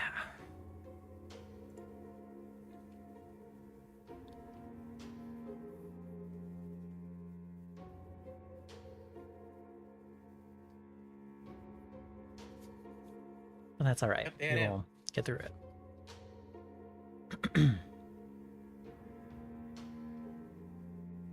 Yeah, I think my graphics card might be going. Or it's just on a bad driver version and I should roll it back again. I don't know. But I was changing things around to try to make things better, and now it's like acting worse than it was last week, and it's scaring me a little bit. Replacing a graphics card right now is not good.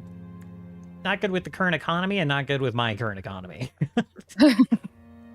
A double whammy. Yeah. Surely you have friends that can give you like a 2080 or something, right? Like, Not really. I tried. It's, I tried. I appreciate it. It's just kind of rough out here with everyone. It's not like I won't have a computer. I'll be able to, like my laptop that I have gotten fairly recently before I had no economy myself. Like, Oh, jeez. it's an all right laptop. It can do all the things I need it to do technically. I'm just gonna crash out if I have to go to running the game on a tiny laptop, or running and streaming the game on my laptop. You know, it really is mostly about the stream would be a bad time on it. Damn. I didn't know Actually, how I much have- graphic cards were, and they're like $800. Jesus. It's pretty Yeah. rough right now. I could probably get the Intel one, the B580, for less. I don't know. I haven't gone and looked since I started freaking out about it on stream. But they're Publicly crashing out about it. Yeah. yeah.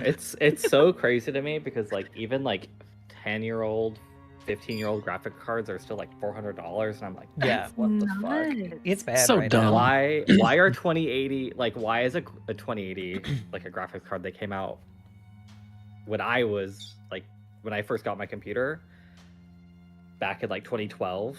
Yeah. Like it's still like $400 or $500. I'm like, what the fuck is happening here?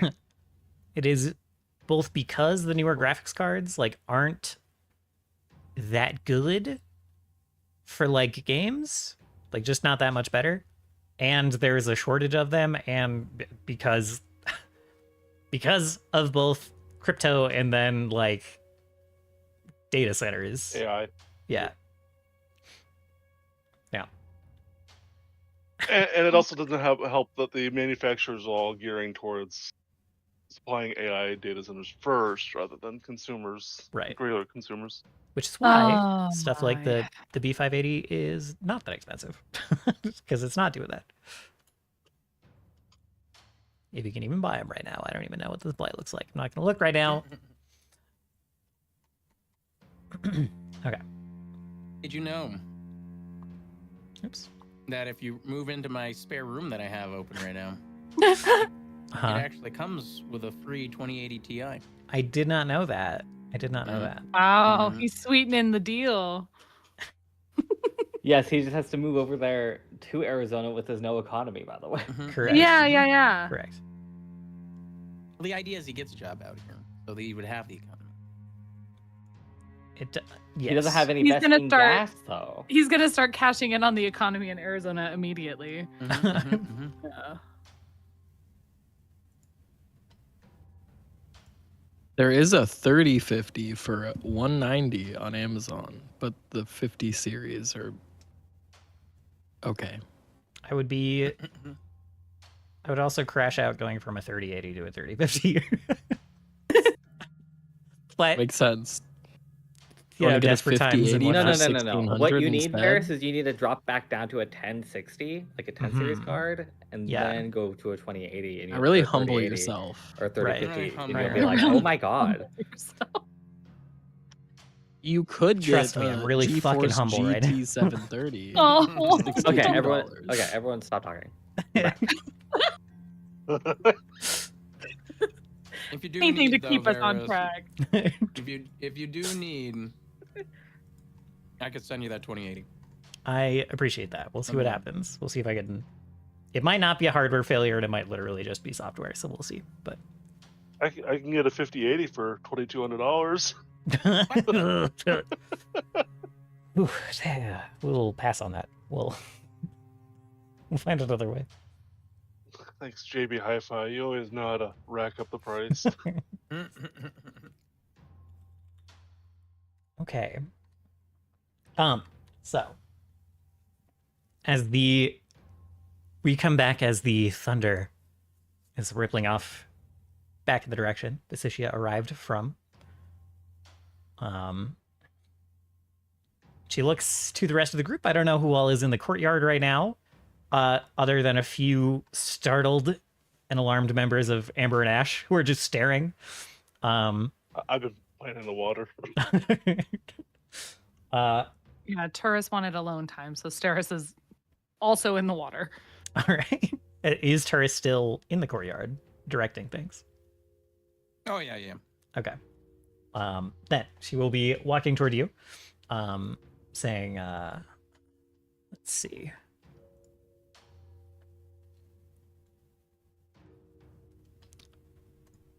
Do you have a plan already? Heather, it's good to see you. And of course, She's like a little taken aback, like kind of pauses her steps a little bit and kind of smiles and like nods. It's like, it is wonderful to see you as well. I'm sorry that it has been some time. we've been both quite busy, I'm sure. Yes, I was trying to stop exactly this kind of thing from happening. Seems they have found a way through without damaging the anchors.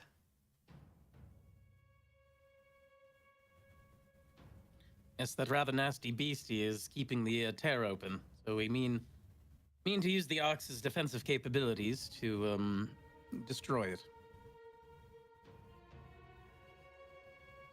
I'm not familiar with the castle. It has the means.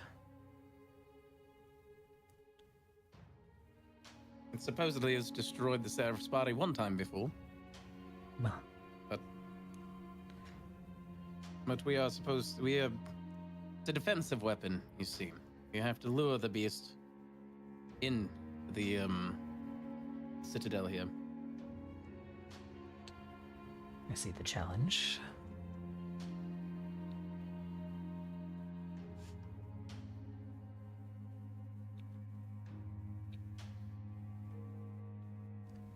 Well, I'm glad to hear that you do not mean to have me go duel the beast. Isha, who is still like floating in a spell circle, that's option 2. I'm sure you do quite well, though. Hopefully we But it won't is have to a find backup out. plan. Let us keep it that way.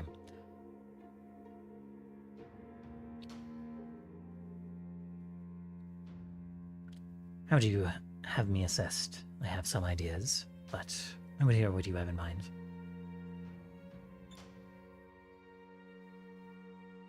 And our dear Isha is going to be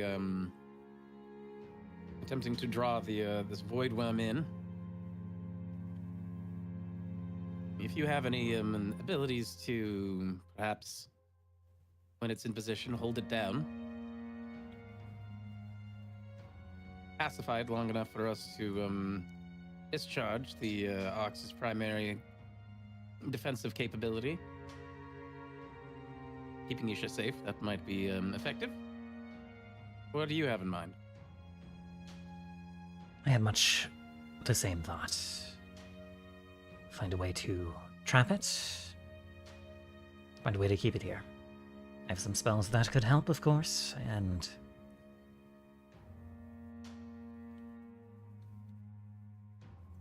other means. I'm not above wrestling it.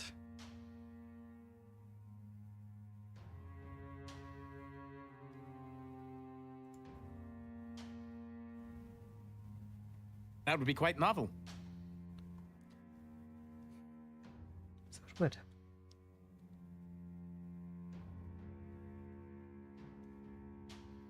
I wish I could say I've never wrestled a creature from another world, but the four have had provided that opportunity.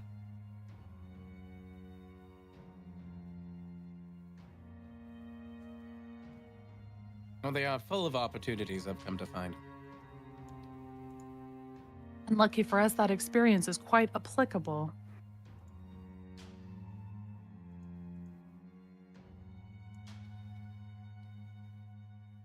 Very well. I will try to trap its mind, and then also try to trap its body.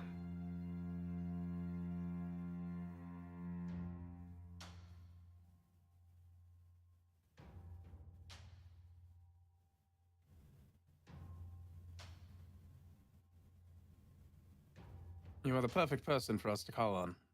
We appreciate you being here.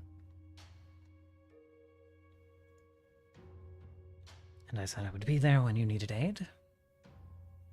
So here I am. Happy to provide it.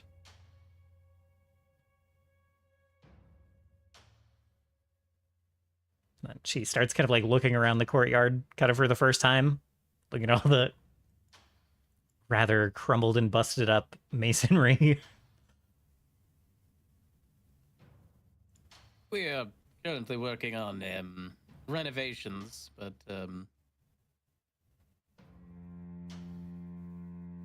this keep is fully armed and operational, nonetheless. That is good. It was... She kind of like looks at the central building. Like, I had my concerns.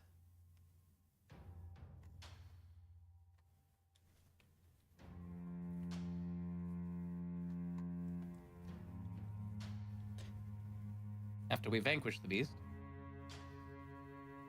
Misha is going to hold the tear in the veil open, but just long enough,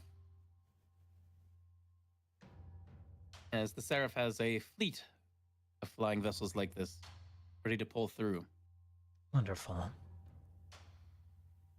That is where the Veil Spire will come in. We'll attempt to thwart any smaller vessels from piercing through. But we mean to keep the veil open just long enough for one of their more massive floating citadels to come through partway, and at which point we will close it on it.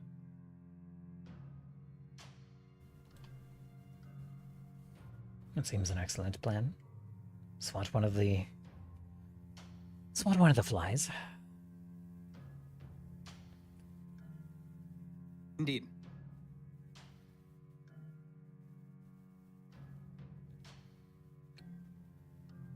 Presently, aside from those floating vessels and Voidwyrm itself,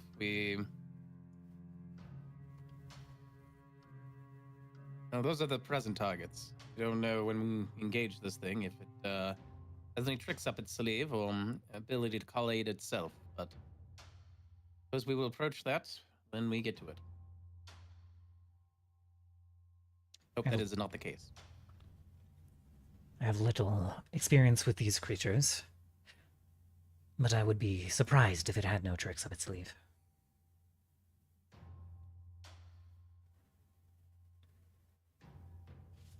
We'll just simply have to be ready for that. Good. I will get started myself.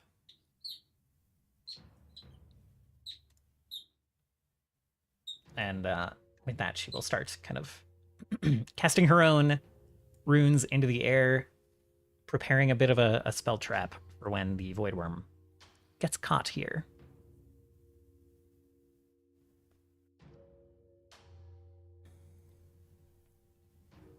I believe all that is left is the travel time. It sounded like you guys had some intention to kind of like warp in underneath and then fly upward rather than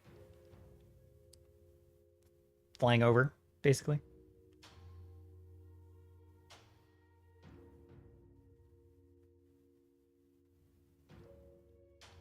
Either way is totally fine. There just will still be some approach time.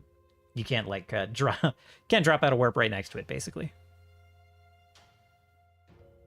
Right, I think that would probably be the best bet. Warp in below and then rise up. Very well.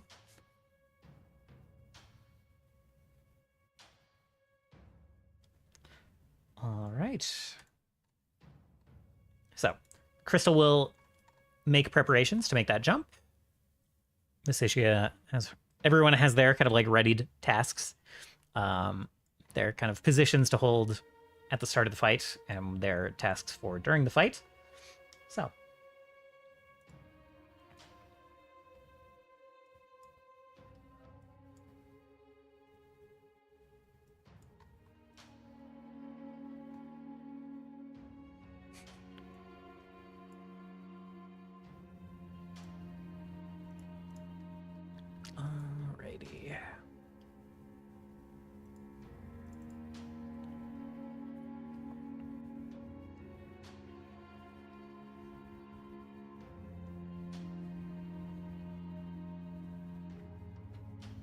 So if there are no more kind of immediate preparations before you make the jump,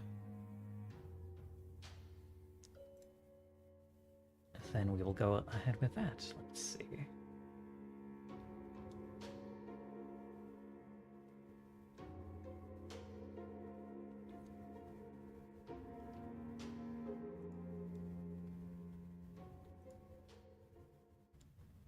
Okay.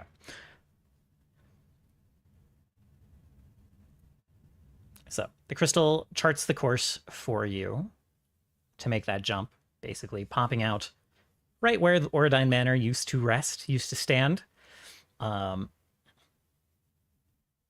that after about 24 hours, leaving a full day. When do you guys want to start this? There was talk of Isha not wanting to hold the tear open for too long.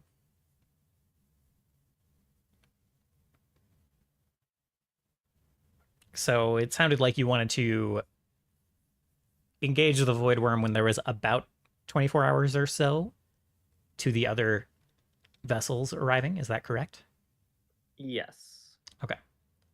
So it's like we have one day, and then that is like kind of when we're doing all this stuff, and then Yes. we would have a day to travel to the tear, and then we would be at the tear for a day. Yeah.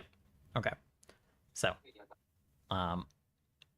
basically, you'll be making that jump over to where Auradine Manor rested around noon, a day before the other vessels arrive. So, the crystal essentially starts a countdown to that, letting you know whoever's not asleep at the time, roughly like an every hour countdown to when the ship will be departing. And then in the last half an hour before making the jump, just every like 5 minutes. And then getting to the last 5 minutes, the crystal says, you'll be making a jump in 5 minutes. Recommended that all inhabitants stay away from the edges of the ship and off of the walls. And perhaps taking a seat. And then just like before, you feel that kind of drop in your stomach, that sense of vertigo as the entire ship jumps, kind of like lurches in that direction. Actually more like downward and then upward is kind of the feeling that you get in your stomach compared to this kind of like sideways motion of when you're stepping through Turris's door. And then you are floating in familiar territory, just kind of like at the edge of the swamp over the island where Auradine Manor stood, and now kind of like crumbling, barely holding up the facades of its walls under its own weight. And the tear lies above you, and the Arx Sustinium starts floating upward.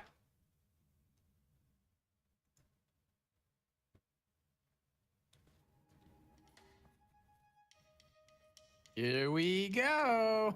Here we go, indeed. So you guys can set yourselves up anywhere around the castle that you want.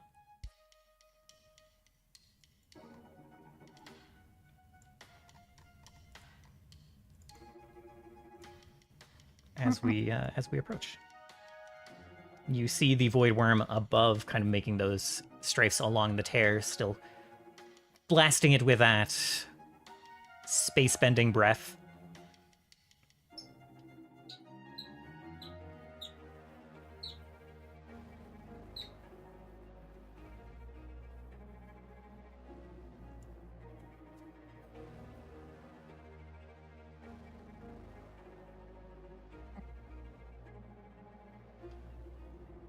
So I need to be nearby to heal Isha.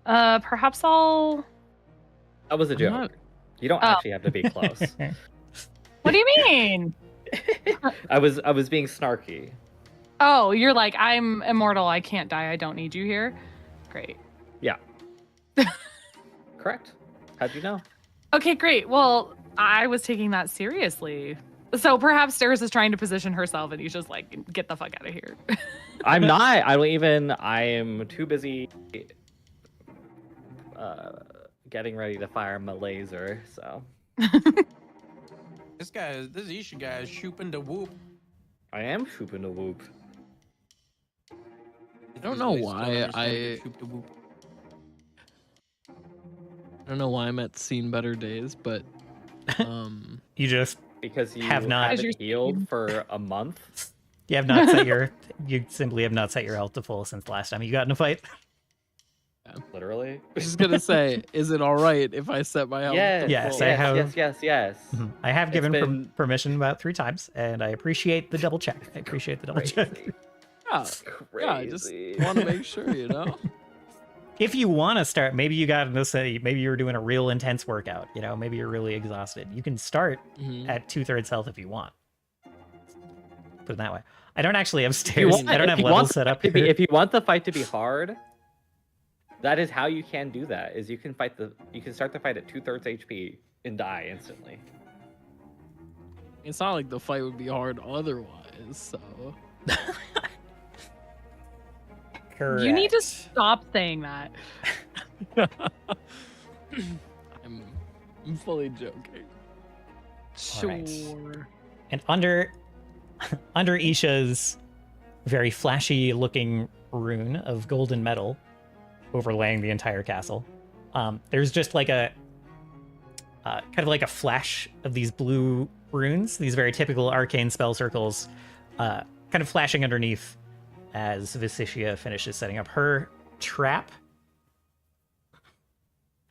for when the Voidwyrm enters the courtyard. And the current plan is just pretty much at the moment, drawing in the Voidwyrm is all on Isha at present. Is that correct? Yes, unless other people want to try and join me, but I don't know if they want to. I mean, if I can help, I'll help. I don't know if there's somewhere like strategically better for tourists specifically. Well, we're having the Amber and Ash mercenaries man the like ballistas, right? Yes. Okay. They are ready to fire. They were instructed to fire when the Voidwyrm lands. When the Voidwyrm Oh, that's is within. crazy. Okay. Sorry, I just loaded back in and suddenly everything you put on the map I can see. So apologies for my question. Literally, I see them. No now. worries. They're No they're worries. there. And the golems too. Wow, I didn't see them. Perfect. I also, I don't have a human form set up for Visicia's. Hilarious. I don't have Visicia my- on the map because I don't have a human form ready.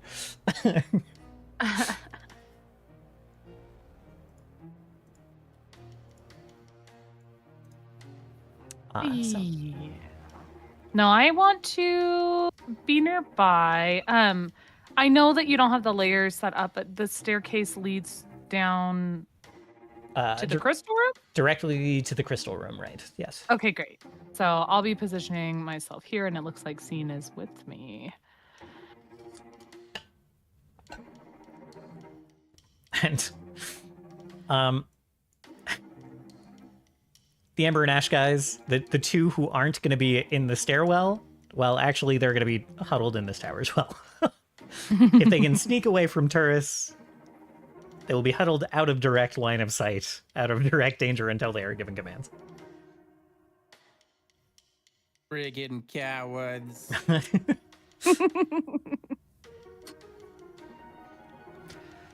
All right. Wow, the map looks so much better now that it's working properly for me. That's crazy. I believe it. Believe it. I was gonna say this is a very beautiful map. It's gorgeous. Maybe one of your best. I'm not even saying that. Stalling. Oh my god, we didn't get any That's, app in before. I appreciate that. I considered making like a full new map for like the ground underneath instead of just using like the overworld map, but I was like, that's like literally what's under us. that's like 4 hours of extra work for very little gain. I talked myself out of it. Yeah. So, you're on your final approach. How Isha is this? I assume this is a ritual, effectively, that you're doing. And is this trying to be flashier to get its attention, or trying to actually do damage? I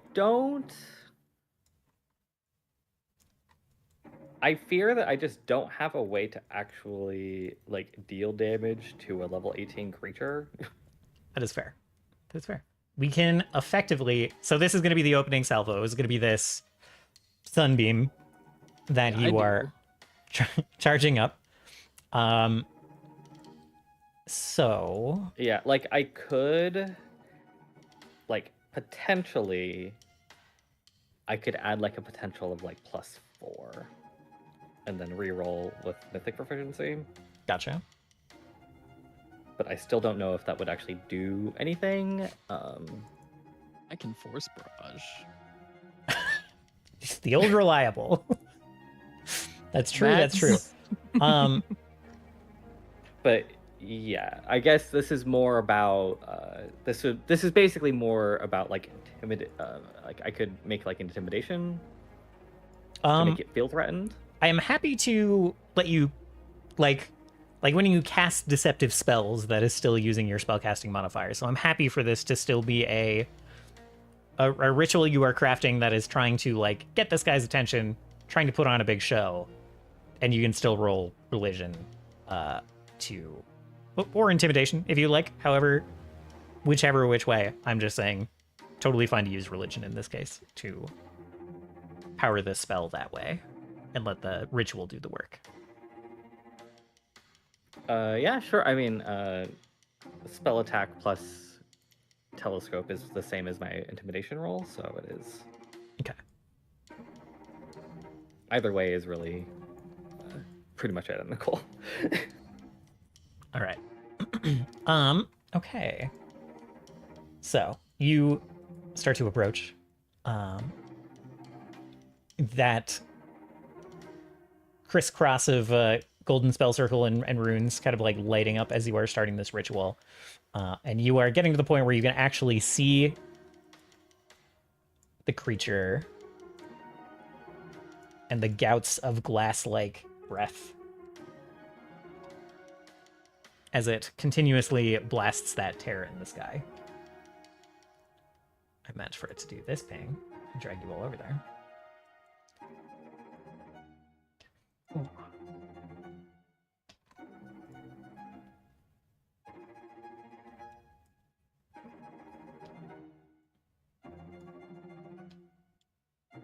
And the way I'm going to have this set up to work, let's see.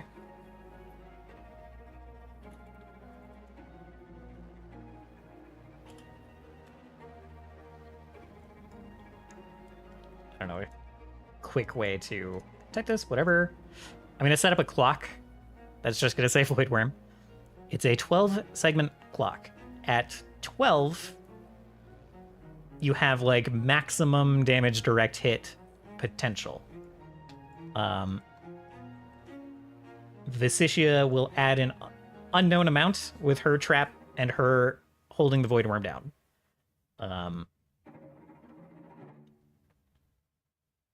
And it's technically up to the crystal, but it's up to you guys when you fire along this track. Does that make sense? Yes. Okay. Mm-hmm.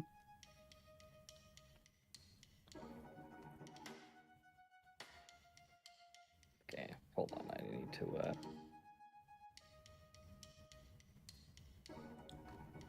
Where's my curse at?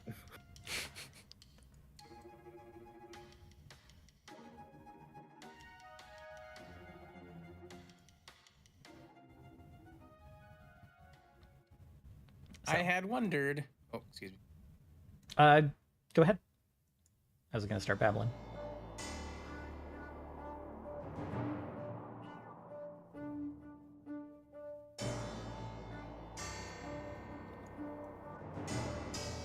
I don't know if that was a hold on or a polite.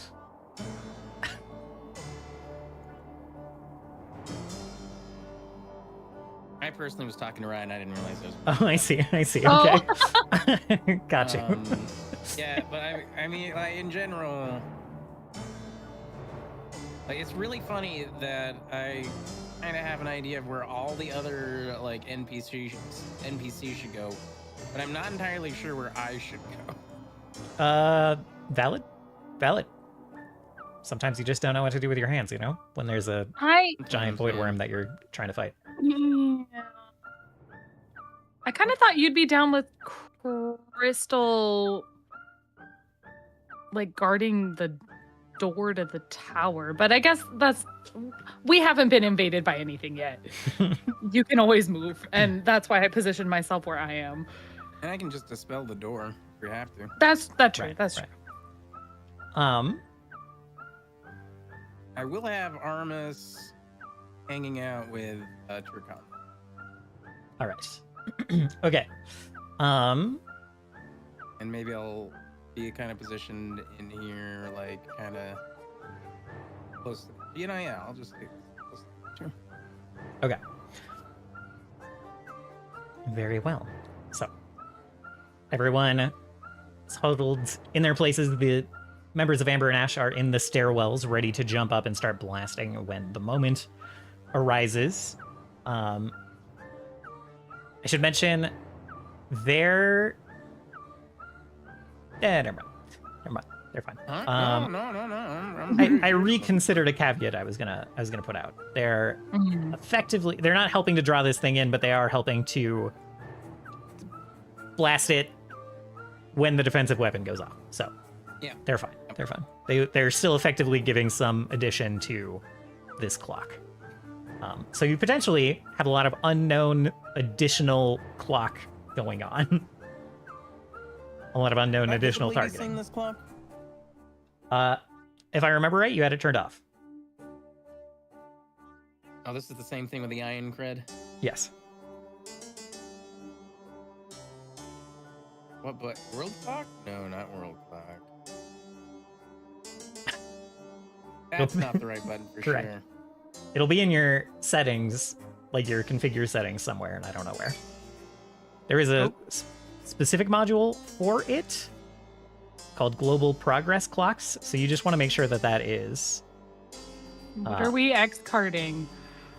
It was an Our accidental buttons. press, Oh,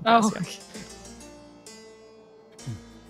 So, at any rate, the tension in the courtyard is palpable as you start to approach. The golems are standing around you, Isha, as you are starting/finishing this ritual cast, and you are in range. If that is to be the opening salvo.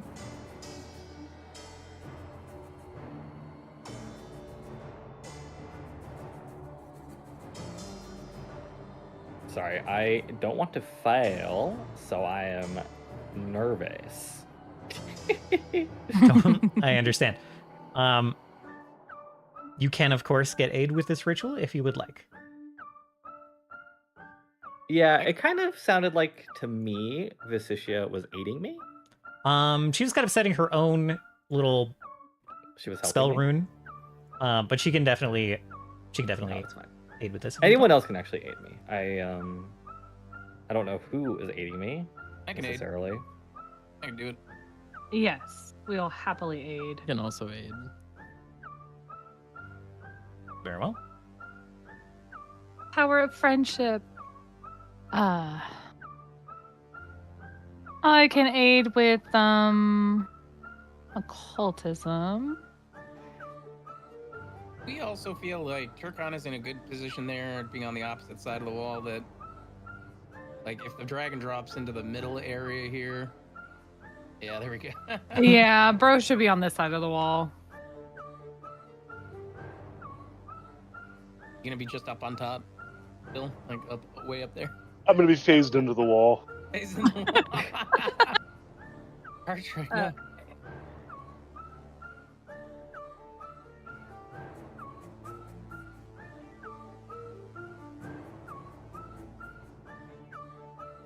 And you guys can give your aiding spell rolls whenever you would like. Is this a hole I could walk through up here? It's it's kind of like a ramp the other direction. So it's more like going this way. It's a ramp up to the top. Yeah. The very difficult terrain ramp, but you could fly through the gap of the wall there, but walking through, no. It's like it's still like 10 feet up for the breach.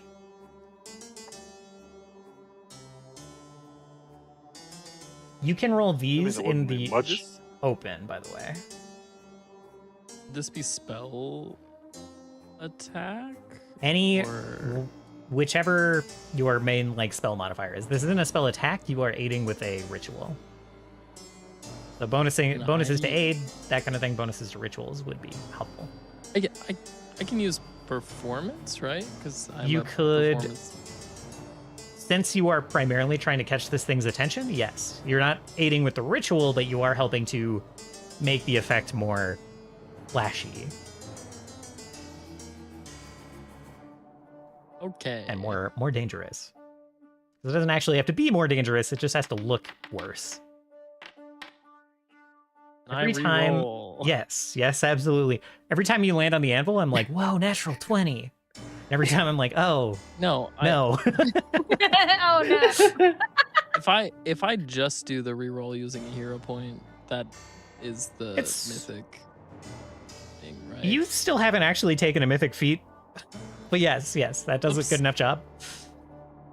I'll just need to add to it. Okay, all right, 26. You still have mythic proficiency, though, so that's a +4. That brings it up to 30.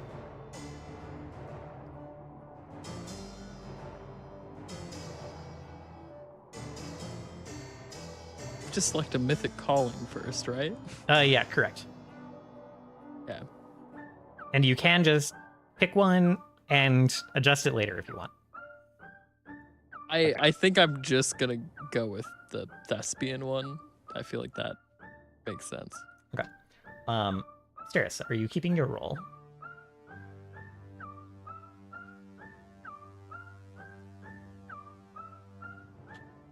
Seeing you do successfully help to make this flashier.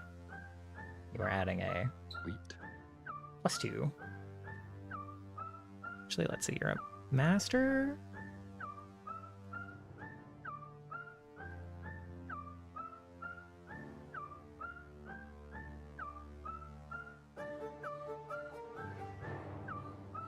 So I guess the success is just a +1. It does not scale up. Yeah, you only get the scale if you critically succeed. Yeah.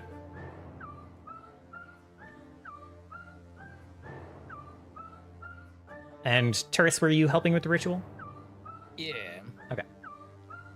Go ahead and roll whichever spellcasting modifier you would like, or make any additional argument for a different skill.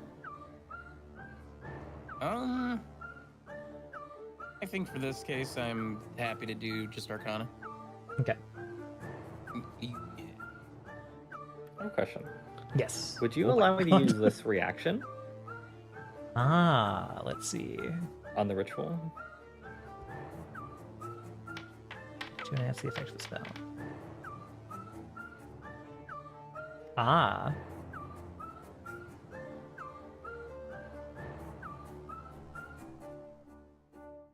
Yes, I would. Okay.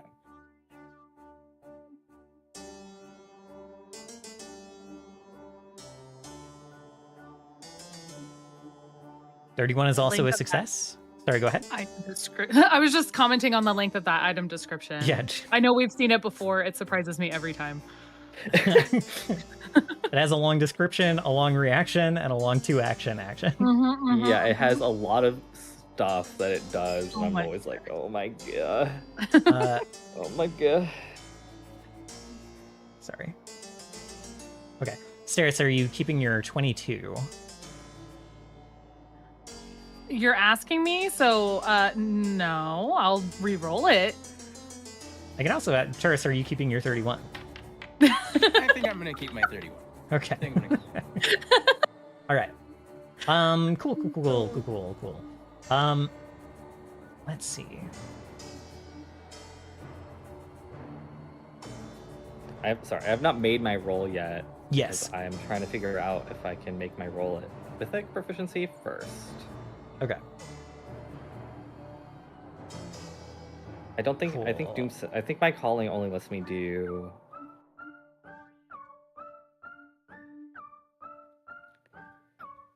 Tree. It lets me do medicine and crafting. Okay.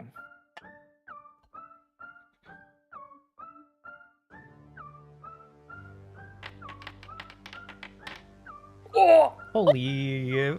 Okay. So I think Stairs, that's good. also, you want to re-roll that though? You want to re-roll that maybe?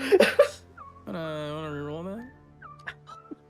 Lee. okay. All right. We're gonna do a +1 on the clock for each success, which is 2. We have 2 successes, and then we have a crit success from Steris and a crit success from Isha. So that is just 6 segments of the 12 segment clock. So yeah, Oh yeah. what does this blast look like? What does this look like, Isha? This ritual Oh, you have? it's I basically turn the arcs into a giant sun sword. Oh, very sick. Nice. And it's just like swing. All right.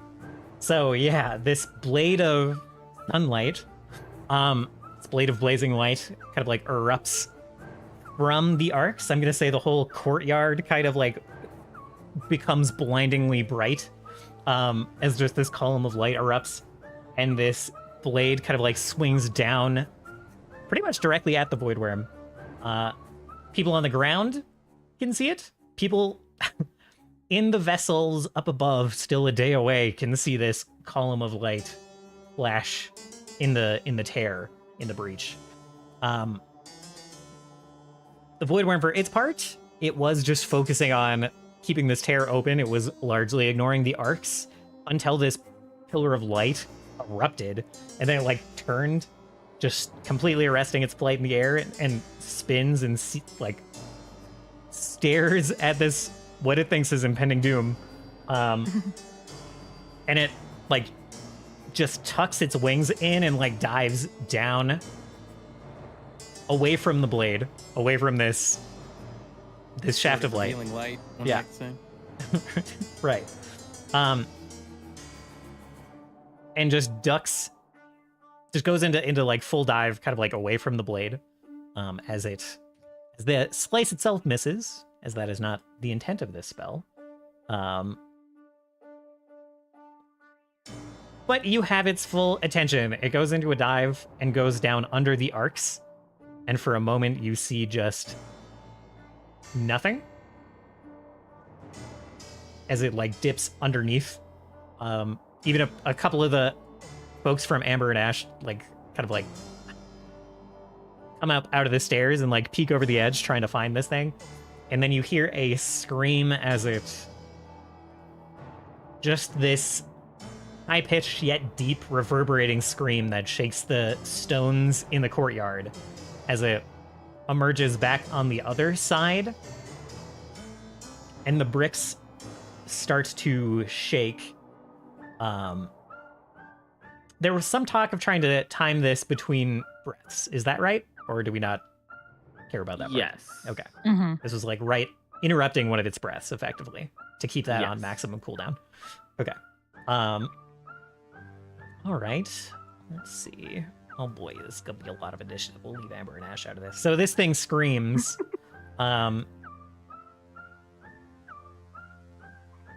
It will. You guys have not put up the shield or anything, right?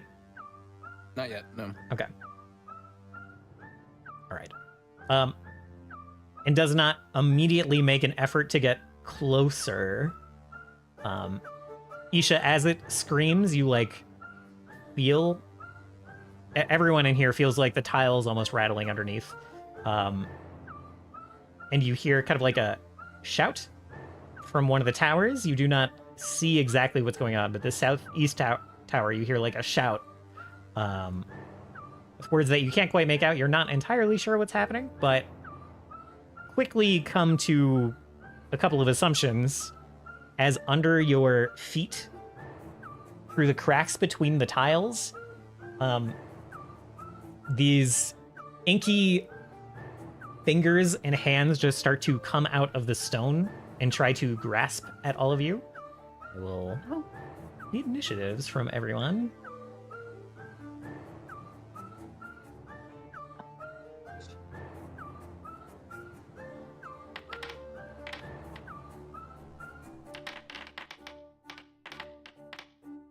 Oops. We'll put these guys, move them to the back, and then whoop.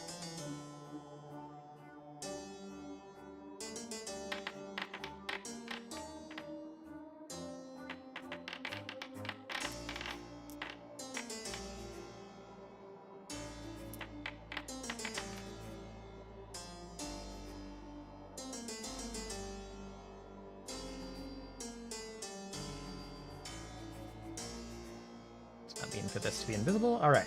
So that is the Voidwyrm's turn, technically.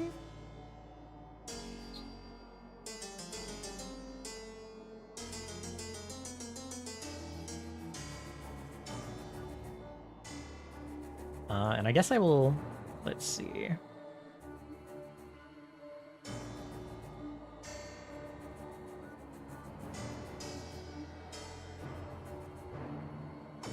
Roll for the Dragon's Breath real quick.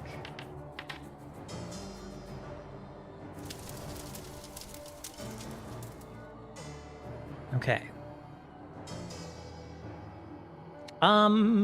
Everyone can... Let's see. Let me just use your...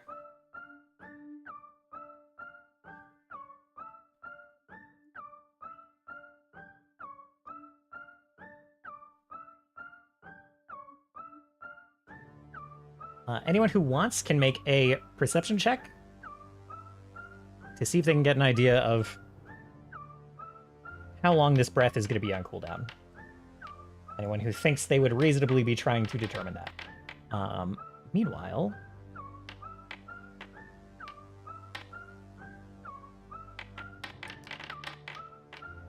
All of us. We're all trying to determine that.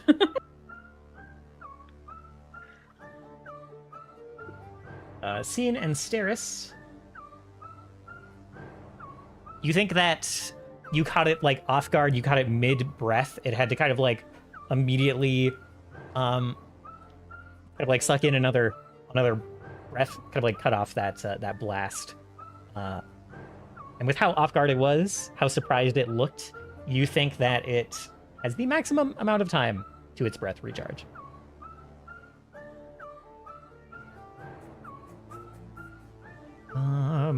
Okay. These hands sprouting under you, meanwhile.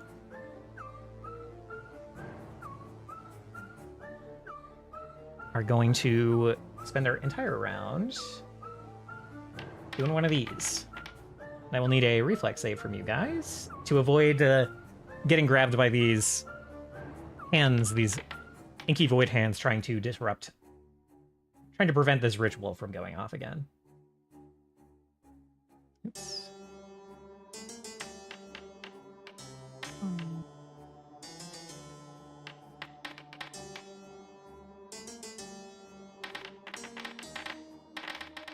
Oh.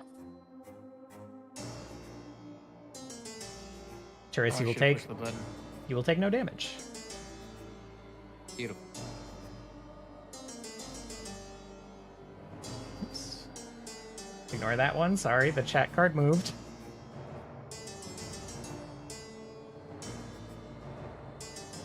Okay. The golems will immediately spring into action and start taking swipes down at these creatures. Turris, go ahead.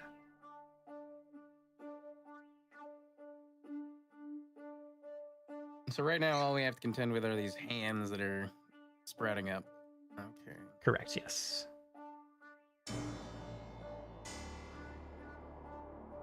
Tragic. Tragic.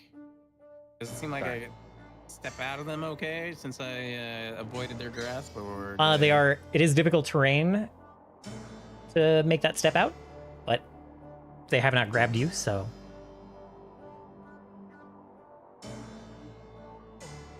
All right, well, take a couple steps back. the meantime, these guys. Go.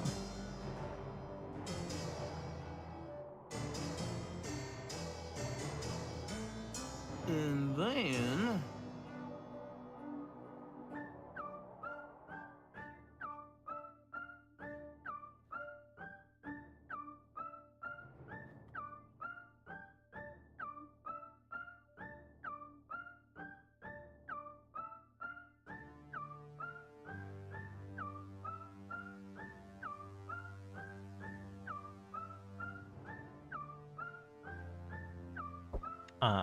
Yes. Go ahead and roll the damage.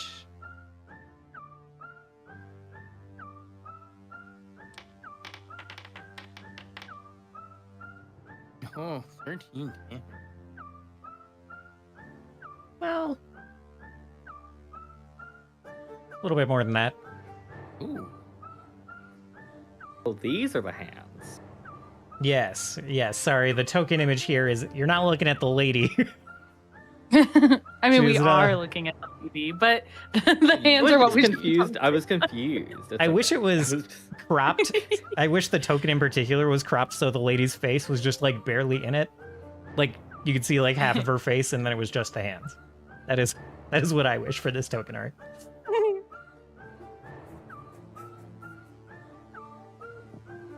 As this is happening, Terse, is that your turn? I think at the same time, Turris moves, Armus would move as well. Just up here. And can he punch one of the hands? Yeah, that's totally fine. Alright. And he is going to cast Punch.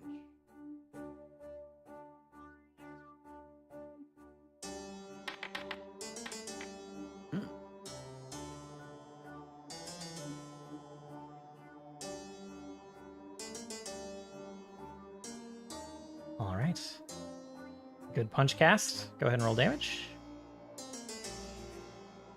I don't know if these guys are immune to...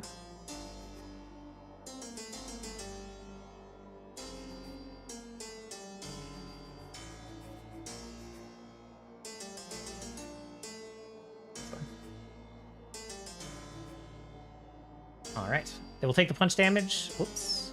What in the world? You took 23 damage. Right, because this is also very well. Very well.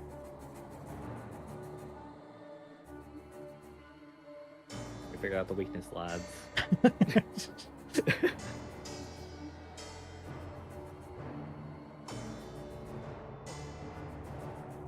Okay.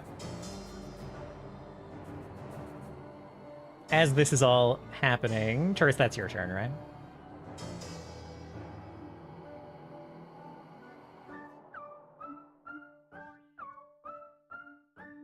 Yeah, that's my turn. Thank you. Okay. Next column will also take a slash down. I will handle that at some time. Isha, you would be paying most attention to this, I think. The tear that the Voidwyrm has left to come engage the arcs is immediately starting to close. Starts to kind of like drift back together toward its natural state. It has 4 rounds until it closes. Oh my god. Okay. I mean, I guess if it closes, it's not like too terrible. Terrible. Heh.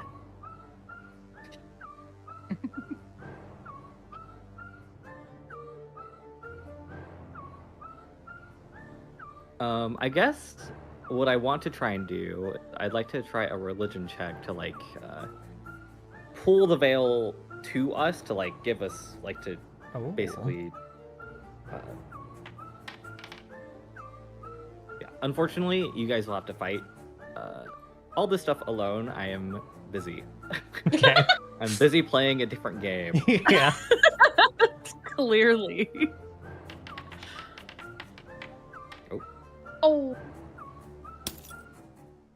You sure? Push the veil away a little bit.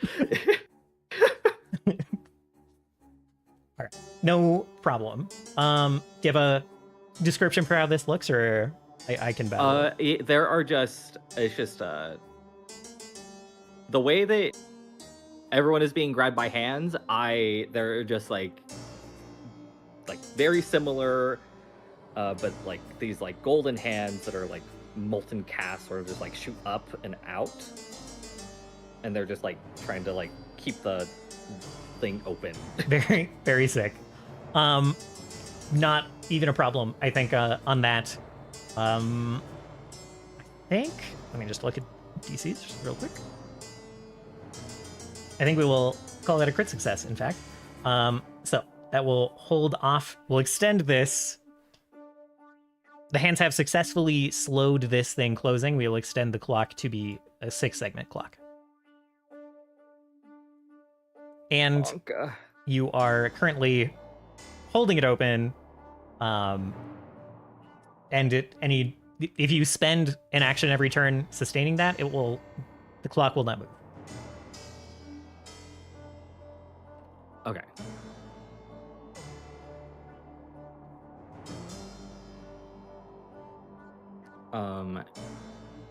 Can we say that was like 2 actions and I have like a single action spell I can do? Fine with me. Okay. Oh,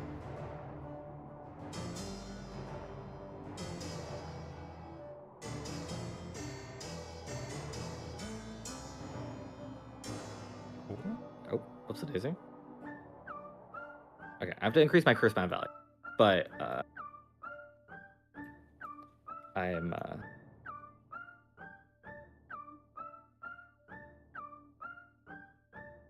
okay, hold on. I need to reload. But I'm casting Vital Luminescence, which is or Vital Luminance, which is one of my focus spells, and I will apply that. It's basically a heal that charges over time. So, All right. but yeah, that is the end of my turn.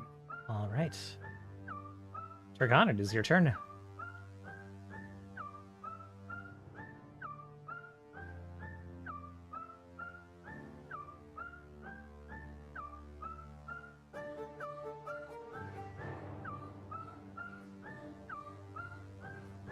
I will just be taking swings at this weird floor thing.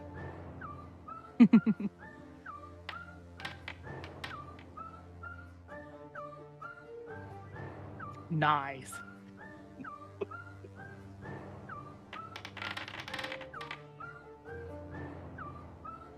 Oh my god. How's it doing? God damn. Well, let's see. How's it doing? Not excellent. It's also stupefied. Yes, yes. Yep. I don't really want to move it anywhere, so. Very well. While you move it further into the ground, as you like slam the hammer right on the ground, these arms are like coming up from between the tiles, and you slam the Bectocorbin into the ground, and like a spray of this kind of like inky liquid comes out as if you just opened a massive wound on a creature, and like the tiles crack inward, revealing more of this thing's body underneath the tiles. And yeah, it's not doing great. It's not doing great. Immediately, some of the hands are like shriveling up and like reacting in pain, and it's all kind of like closing in on itself a little bit. Well, that's disgusting. I want to hit it again. Valid. Are you sure? It seems like it's grossing you out a little bit. Seems like it's putting out your balance. I'm definitely gonna. Nope. It's a bit better. Okay. It's a bit better. It is still a miss.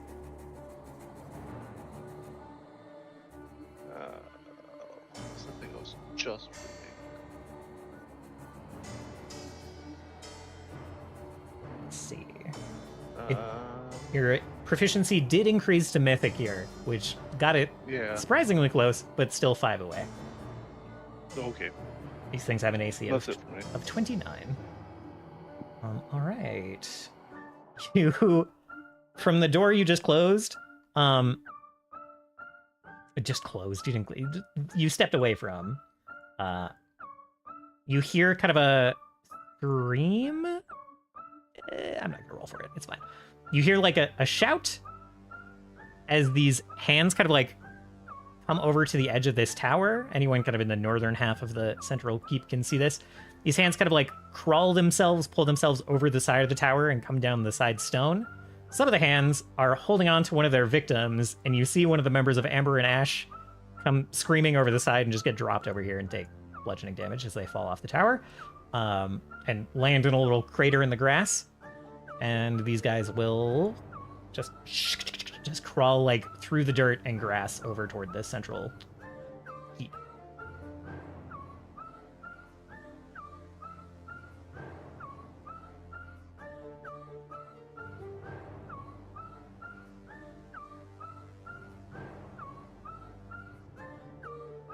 Scene, go ahead.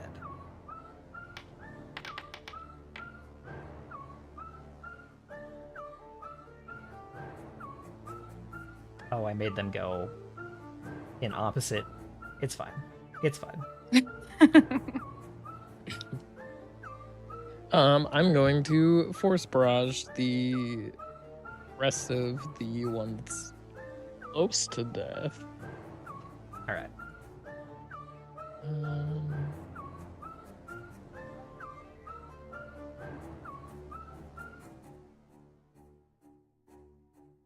Oh wait. Actually,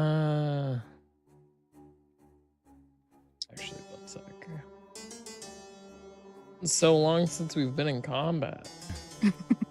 Tell me about it. How do I play my character again? I think you said it Reaction earlier, force right? barrage, pass. Yep.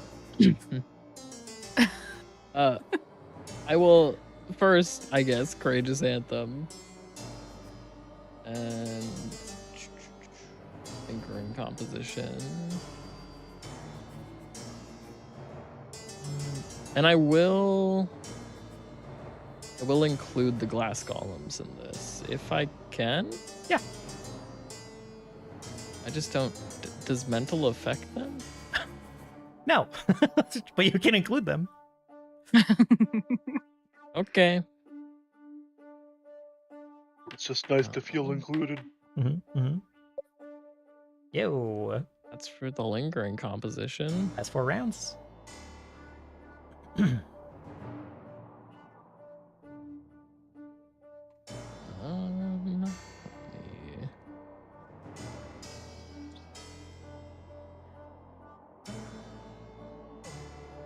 Okay, and then I will force barrage.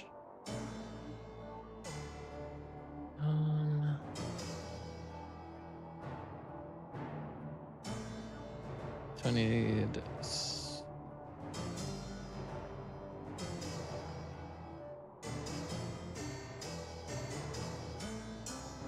64 plus 6. Right.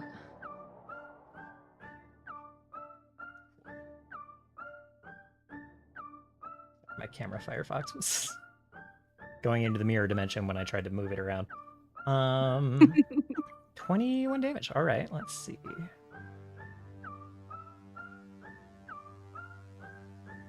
So this barrage kind of spreads out and just blasts individual hands as they are all reaching up and trying to interrupt Isha's ritual and trying to pull her concentration away. And you finish this strange set of void hands off. And that's it for my turn. All right. Great. So it's dead. I'm not grabbed anymore. Correct. That's great. I'm moving. Golem is moving with you.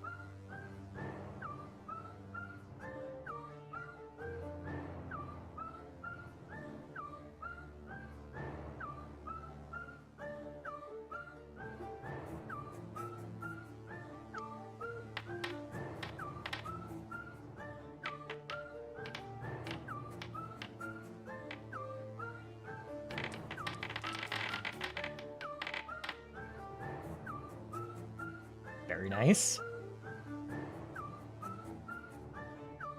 Let's see. So you cut into this thing, no problem. You find it somewhat resistant to the piercing damage of the gouging claw spell, perfectly offset by the slashing damage of your sword. So, Oh my goodness. Okay. so you cut into this, just straight up cut some of these hands that are crawling toward you, just like right off, and they go. Oh, I see. I have a choice between piercing and slashing. Oh, all right, totally fine, totally fine. I will add 10 damage to that. Thank you. Like, I definitely read that it said slashing. I just didn't click it when I was rolling. I apologize. No problem, no problem. Since your sword already did slashing damage with the same strike, then it won't do like additional weakness damage, but it won't be resisted either. Does that all make sense? Okay. Yeah. Yeah, absolutely, no problem. So yeah, as these things are crawling forward, you like slice off some of the hands, and they go flying and dissolve into like black dust in the air.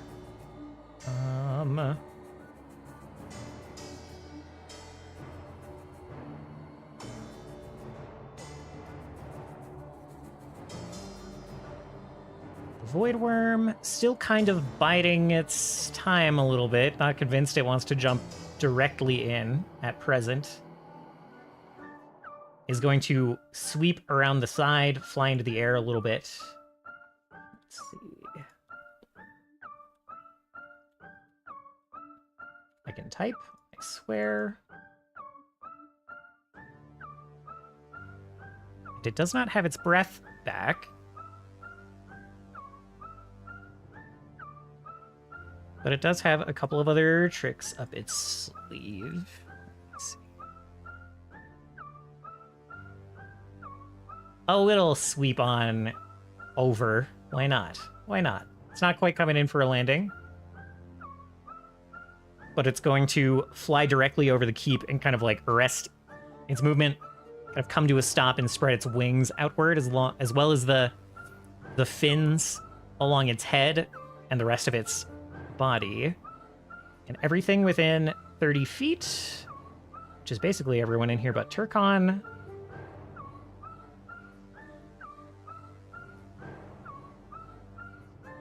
Let's see.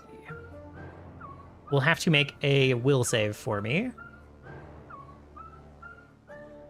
As just a flash of light and color kind of blasts this entire room. I'm gonna move these guys so I can target stairs. Okay.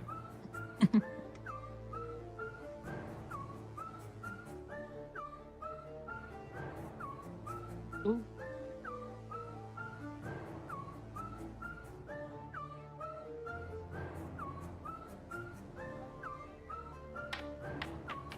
Yeah, just we'll need will saves for this blast of light on everyone in here.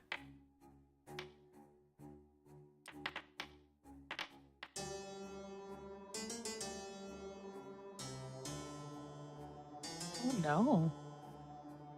I don't.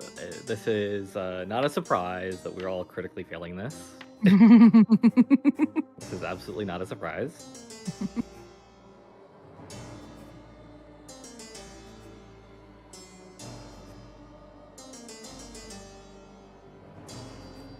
Oh no, indeed, but also, like There's a oh, chance. no. There's a chance not to crit fail it. Yeah. There's a really reasonable chance not to crit Oh, fail there's it. the button. Wait, hold on. Do I have a thing there? Is there a reasonable chance? Yeah, there's a reasonable chance. I mean, There's not a reasonable chance to succeed, but a reasonable chance not to crit fail. Oh yeah, that makes sense. That makes sense. I was like, Also, I didn't study because I wanted to be surprised. This is crazy. Even if it was expected. well, I meant the math, but yeah. I know. I don't study the Okay. math. I like when number surprise me because I don't be predetermining it. I'm good. It already has my mind wrap. Which totally. Wait, can I also have my courageous anthem as a modifier for this? This is not Courageous Anthem. What does Courageous Anthem do? It does that- mental effects. Okay, this is a not. visual effect. Yes, this is a visual effect, not a mental effect. So Courageous Anthem is not helpful. Okay, well, I do have my Resolute Mind Wrap that I'm adding a whole +1 for. Excellent. Also, Varys, my Firefox also was being weird, Incredible. Okay. and I switched to Chrome, and it was Okay. My that has been an upgrade. I will try that. My Twitch tab keeps crashing as well, which is odd and does not seem like it would be related to my graphics card failing. So I'm hoping it's just a collection of weirds that are unrelated and not my graphics card failing. All you need to do is just say your apologies to the machine spirit, and he will, bring it up Yes. to the correct level. So everyone within 30 feet of this guy. Everyone who critically failed, you are dazzled and slowed 2 if you want to keep your rolls. The threshold to just regular fail and only be slowed 1 is a 31. Oh my god. I missed it by 1. Are you kidding me? 2 people did. missed it by 1. You technically missed it by 1, but also Armis is in range, so you technically have to roll both and take the lowest result. Oh, Armis is first. gonna get a 31, so it's fine. Nope. Although, I think if you... I will re-roll because I need. Alright. I mean, we have three mythic points to use, right? You do. We sure do. Yeah. Damn A 31, like I said. Oh no. That is a 31. This should be just a regular fail. Oh, okay. Mine's worse. Great. Slowed 2. So Isha is only slowed 1 here. Good for her.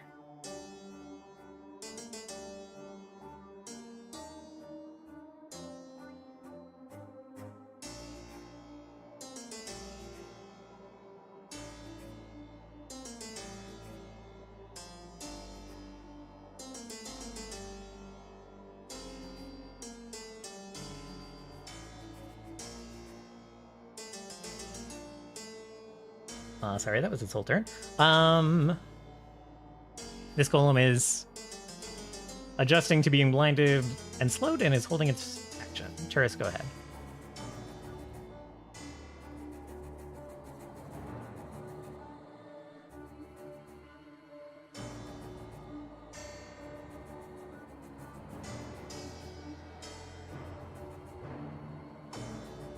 Right came into the room. No worries.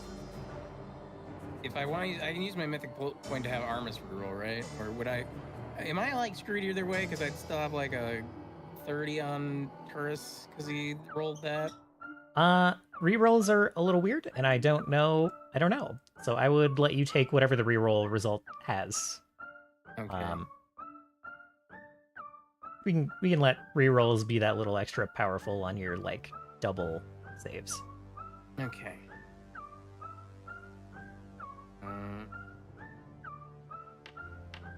Incredible. Well, it doesn't matter now. That should. Oh wait. Oh, because it's mythic now.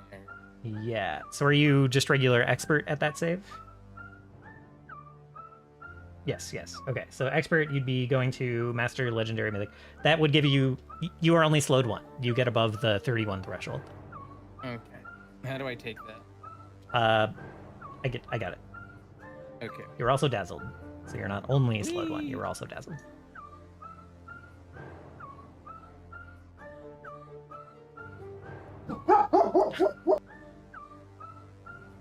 And dazzle means I have to do a roll to do any spells, or I can't see very good. You cannot. Yeah, you are Yeah. blinded essentially.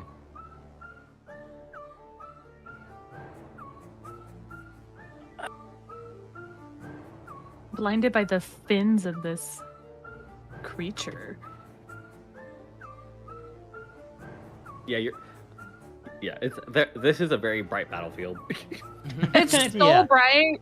It's so captivating in so many ways. I imagine the glass golems are like reflecting the light too and Yeah. throwing like like disco rainbows. And, balls. yeah, it's It's quite a sight. If this were a more fair situation to begin with, I might make the DC higher just for the situation of all the light and glass going on. But you're There we already go. behind the 8 ball of this, so Yeah. How high up is the dragon? right now, pretty close, honestly. Only about 20 feet above you. Jeez. Needed to be pretty close to light bomb you guys.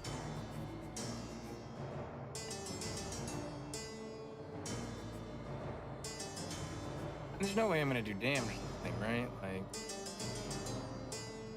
Yell at your mom.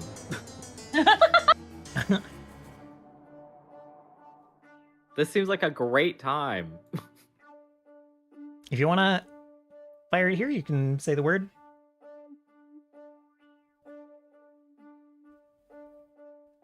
No, Word. we're only at 6 out of 12 segments, but Visitia can hold him down. Yeah. So Visitia's trap and Visitia's attempt to grab this thing and the guys popping up and firing the ballistas will all add to this clock. Ah. If it gets to 12, then he is dead. That is currently 6 successes away.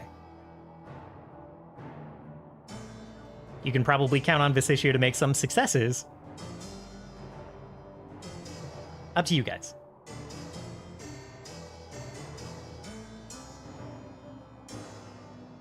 But we can still damage it regularly now, right?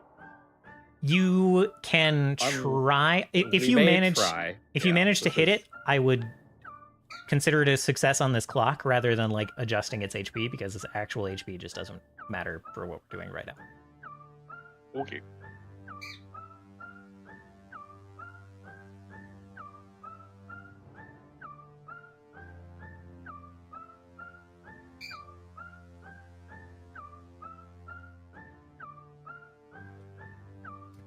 Okay. In that case, I'll try. I'm gonna have Armis and Turris switch places.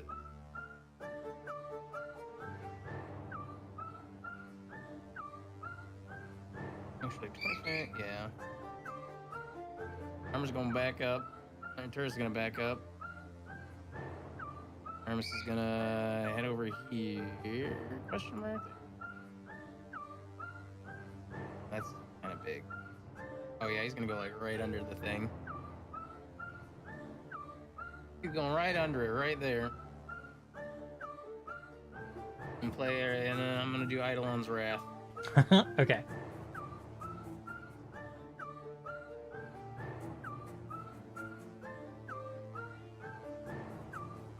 And as the Voidwyrm's turn ends, and it is floating just above the keep, technically inside the radius of the shield, you will all hear the crystal's voice in your head saying, "The beast is within range. Should I fire?"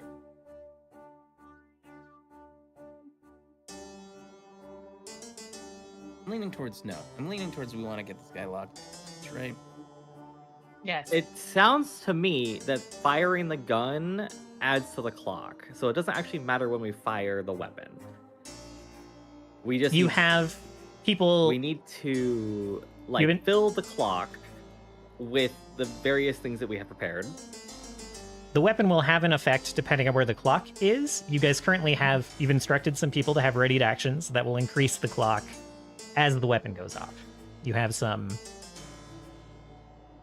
extra reach, but you won't know what that is until those trigger, basically. Does that make sense? Oh, Mhm. okay, I see. So is each of the guns one segment? Each of the guns will, yes, they will fire. They will have a chance to be 1 or 2 segments. Okay, and Oh. then the runes are 2, or Mhm. possibly 1. So it sounds like we have 6 right now. You have If we, you if have they'll 6. succeed. You have 6 readied actions right now. I will say the rune, effectively the dragon needs to land for the runes to go off, but Visitia is trying to make the dragon land. So Sorry, That's I just such a wanted to make sure I process. understood because it sounds like people are a little. Right. You have a potential reach. If you get bonkers lucky, you have a potential reach of plus 12 from these readied actions. It could potentially be plus 0 as well. Mm-hmm. And almost no one, with the exception of Visicia's grapple, is like, no one's going for this thing's actual stat blocks other than Visicia trying to grapple it.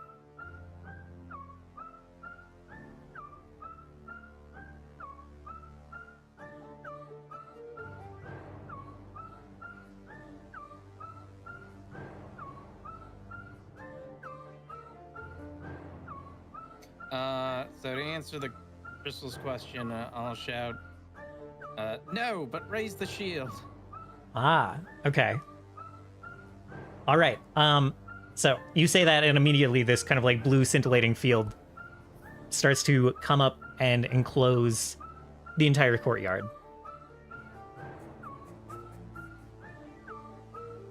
And yeah, you are enclosed in a dome that is about 90 feet tall. That ought to make it a little more uncomfortable in the air. Yeah, it does kind of like immediately wrench its head upward and like look at this field closing around it.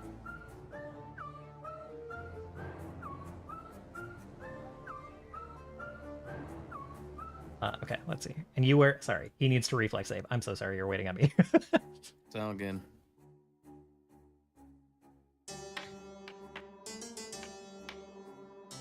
Ooh, I apologize. No additional successes on this Eidolon blast. Yeah.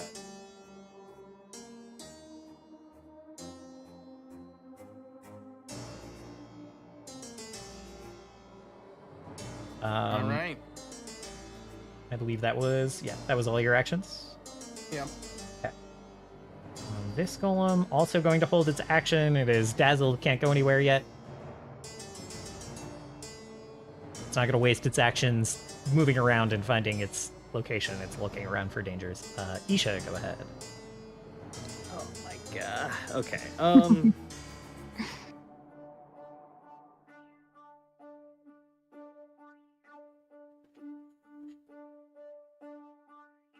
My curse bound value goes up because I did not attempt to demoralize. Okay, so I will use one action to like hold open the tear. And then I will use another action to attempt to demoralize the Voidwyrm. All right. Probably it's not going to do anything, but at the very least, won't go.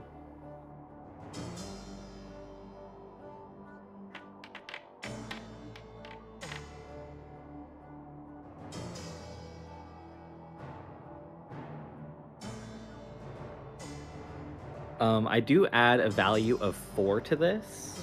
Okay. Oh, sorry, it's just +2 actually. All right. That is As I'm still like, one success. Sorry, I know you're trying to like roll against. You're not actually rolling against the dragon's defenses. Exactly. No, it's fine. It's easier to just do it like that. Yeah, for the yeah. macro, yeah, but Isha, she is like holding open the tear, and she's sort of like floating and spinning, like around an object. As she's like turning and looking at the Voidwyrm, and her eyes are sort of, her eyes glow just as bright as the sun. And that is all of my actions. Okay. After that kind of flash, I didn't mean to skip you, Turcon. Turcon, it is your turn. So it does that flash. It kind of like looks down as you level your eyes on it, and it kind of locks focus on you for deigning to try to intimidate such a creature. You have its attention, which is why this counts as a success for its keeping it here. Oh. Did Visicia manage to grapple the Voidwyrm yet? Has not tried yet. Okay. I believe, correct me if I'm wrong, or take the opportunity to change your mind. I believe the instruction was to grab it when the weapon starts going off. I just wanted to check because I have something I wanted to use, but somebody else has to grapple Got you. before I can do it. So I'm just gonna rush over here and take some more swings at this other gross floor thing.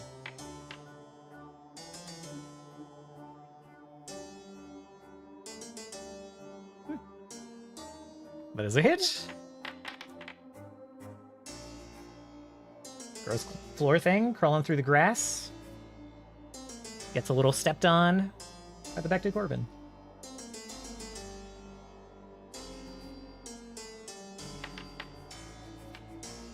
Ooh, that's looking good.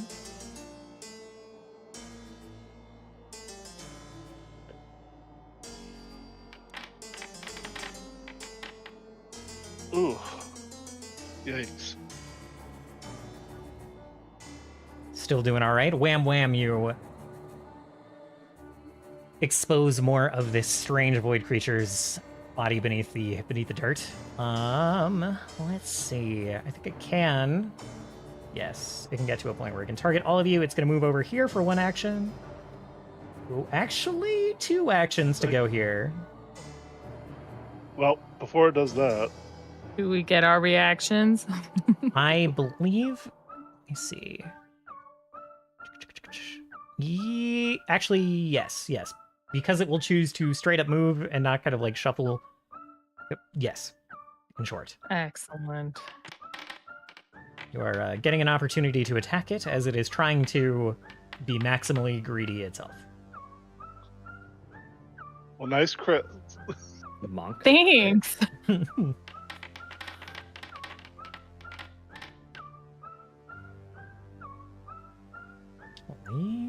All right. Again, just slicing so many of the hands and arms as they slide by you. Oh. Unless they succeed a 42 save. Okay. They do succeed, so they will not be slowed. I tried. Turkon, I believe. Oh, you missed by 1. I see. Okay. So it'll slide over here. It will again reach up, just like the other one, try to grab the lot of you using the 2 action version. And you will need to do reflex saves. Golem doesn't have a reaction, right? Not for that. It has spell reflection.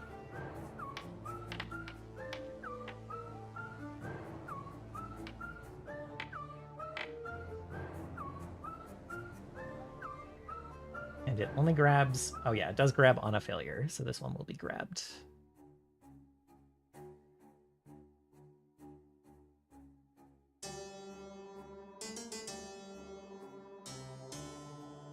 Okay. Doesn't want to grab Armis? Armis is over under the dragon, right? Armis is a little far away. Oh. Scene, go ahead. This closest golem will start taking its... It's going to take its single action here as well. So we'll go technically before you. So because I'm slowed too, I only have 1 action, right? Correct. Is that how that works? Indeed.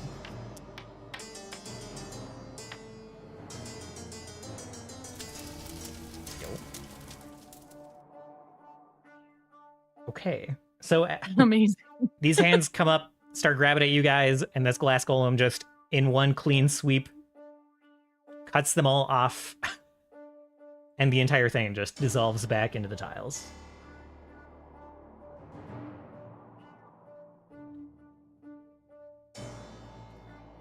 And having both of these things defeated will add 1 more success.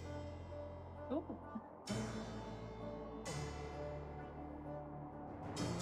I am going to time jump away. So I should get to go here.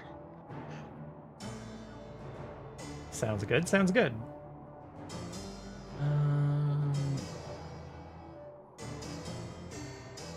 Okay, I'm not stupefied 4. That's only if I do it again. So, does my slowed value go down? At the end of the round, your slow and dazzle will go away entirely. But Okay. it will only go away at the start end on this Voidwyrm's turn. This glass golem will try to take some shots up at the Voidwyrm.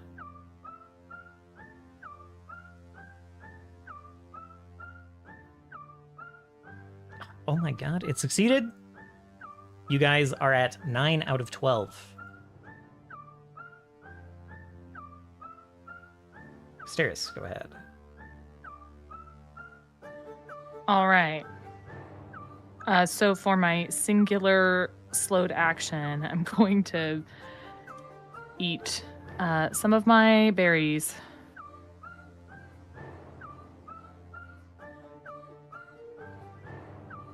All right.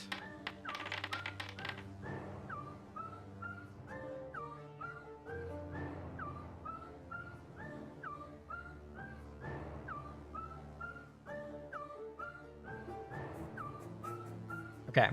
Voidwyrm starts its turn. Crystal is still ready to fire on your go ahead, on your say so. The Voidwyrm, for its part, is going. You've convinced it that it needs to personally handle this situation. It's going to just drop down and land right in here, standing over Armis. God. We'll put it behind Armis just so you can.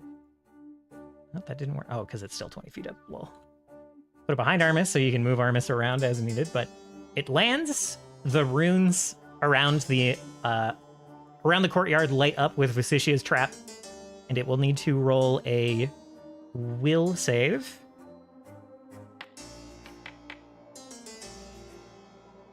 Which it, in fact, fails. Adding one more success is it kind of like its eyes kind of like flash, and it starts looking up at some unseen illusion above you all. It is still.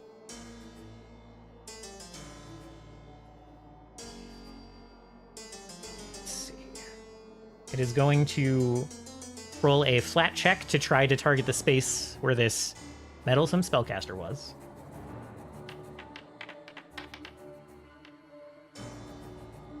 It fails. Isha, this thing's tail, as it's like looking around at this illusion and then looks back at the ground trying to figure out where you were, its tail lands directly next to you and you're hit by a spray of rubble as it just leaves another crater in this poor building. Turris, it will do the same for you.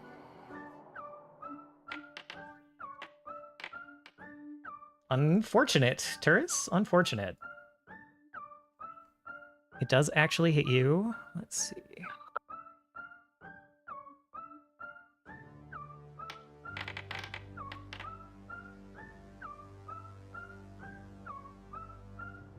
And does actually crit you as it takes a wide swipe with its claws, trying to find anything to attack.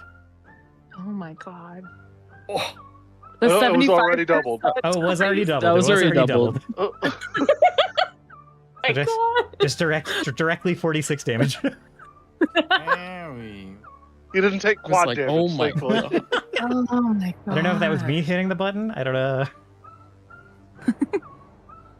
Anyway, Turris takes 46 damage. And that, let's see. Yeah. That's its turn.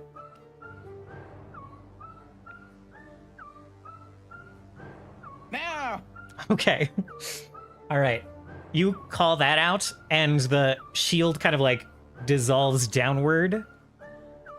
In segments, all the shield kind of like comes down, shoots back down toward the walls, and you hear this kind of like high-pitched whining sound and this deep rumble under you. And then directly like beneath your feet, this blue light starts to show in the tiles, just where those hands were just clawing out at you guys. And then you hear there's another like thunderclap sound as Vicitia jumps out of the stairway where she was waiting and leaps over the edge to try to grapple this guy. Why is she kind of... Oh my god. I don't have that many Naga arts to choose from. Why is she kind of... Yes. Oh, it's a yes. She'll try to make an athletics check. Oh my god. Dude, this bitch is dying. We're killing this rat. Dude. Just like coils around the dragon's neck as it's trying to like look up at this illusion. It lets out kind of a scream as Vicitia coils around it, tightens its like wings to its body and like forces it onto the ground. Armis gets a little crushed under all of this. I'm sorry. And the all of Amber and Ash let out a cry and hop Oh up, my God. turn the ballista inward toward this dragon. They all fire off. They all need above. Technically, they need above a 13 to succeed. That's looking pretty good. Let's see. That was a crit. Oh my god. So two of them succeed, one of them critically succeeds. Between Vicitia and two of the ballista, you guys add 4 to this clock. You are succeeding by 2. Dragon does not even get a save. So it is getting pincushioned by these ballista and letting out just shriek after shriek, kind of writhing, trying to escape, but is denied his reflex save to get away from this. And then this blast of blue light fills kind of like the golden runes that Isha has laid around the courtyard, and then just fills the courtyard itself as this kind of sphere of lightning and static electricity and ley line energy just like bursts outward up to and past, pluming past where the shield would usually go, dissolving this Voidwyrm's body as it does, just from one side to the other, following a final scream out of it as it is turned to flakes of just black dust and completely destroyed, its scream echoing on the veil above and the walls around you, the only thing left of this creature. Even...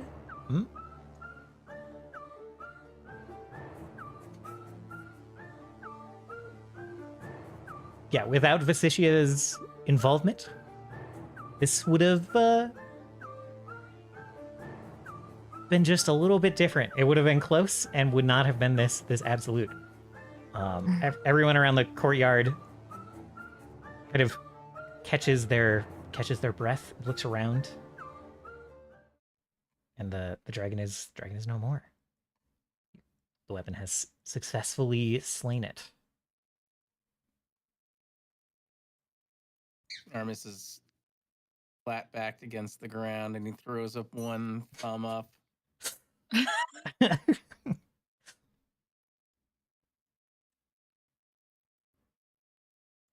Vicitia turns back into her human form, kind of catching her breath. That was well done. Well executed. That went much Another- smoother than I anticipated. Another 6 seconds, and I would have been able to charge it and grapple it too. I was like, I'm right behind you. I just needed 6 seconds. Everyone played their part masterfully, Turris would say, kind of looking around the courtyard and to the ballistas. Oh, is Isha still holding the tear open? Yes. Oh yeah. Yeah. So this thing disappears. There are still like golden light arms like reaching up and just like holding the tear open like a bit of exercise equipment. Oh my god. Well, this fight might be over, but I don't believe we're done quite yet. It's Guess I'm looking it's up the to the terror. distance Uh-huh. that is tiring. We can draw closer with the Veil Spire. I'll make contact with them.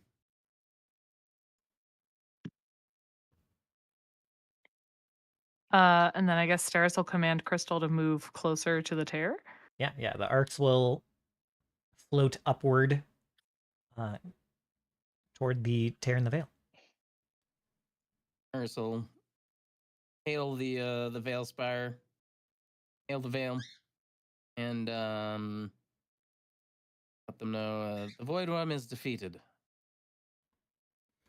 Preparation. We need to initiate phase 2 of our plan. The voice of Niketh comes back, saying, "It's defeated, gone entirely." Vaporized.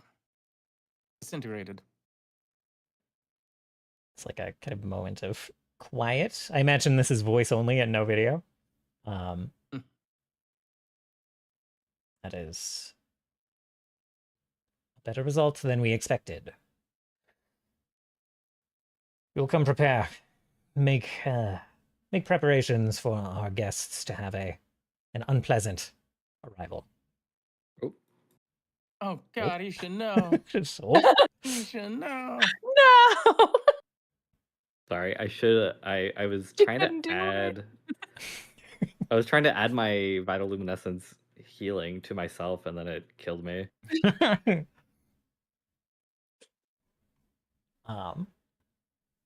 a moment later, and out of not directly in the tear, but like around the corner a little bit, so as not to give away their position too early, you see the Veilspire again, kind of like hear that sound of like rushing air, and then that pop, that thunderclap again, as it kind of like arrives and fills that space, not terribly far from the tear. It will start making its preparations.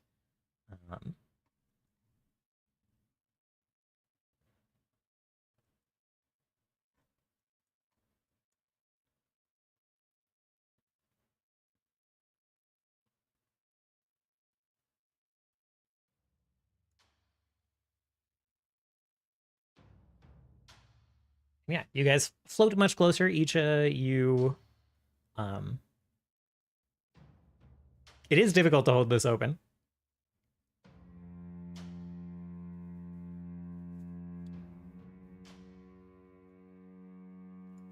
But for now, you can continue sustaining it.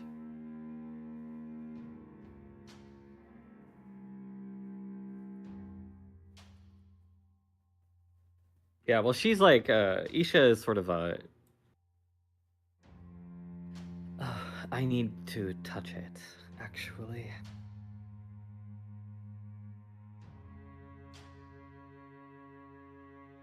She's like waiting for the slowed effect to wear off of her. yeah. It does wear off quickly, especially after the worm is gone. But the effect only lasted one round to begin with, so you are all totally free from its effects.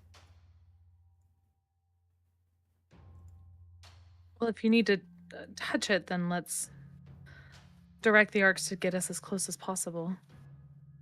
And then I suppose you can fly any further distance?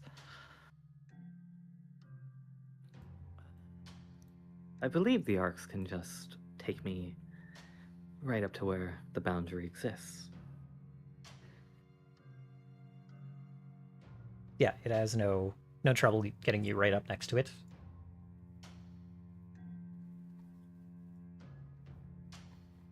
Yeah, and she just she pops her wings and she just like, I don't know. I guess she goes to the highest point, which is probably one of these towers.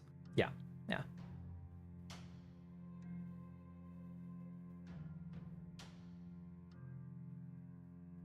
And she is just like putting a finger in it. Okay.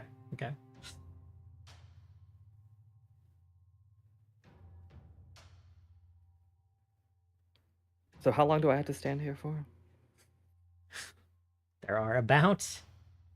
There's about 22 hours until the arrival of these vessels. Well, I'll be here for as long as you need me. It's not like I can go anywhere. She's just like, she just has her hand just like fully up in the like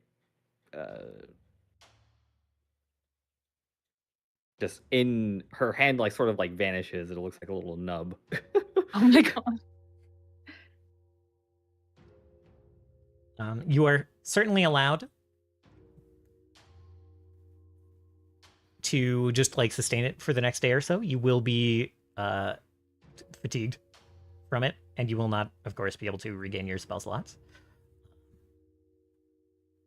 That is, I use surprisingly few of them, so it's actually kind of fine. Okay.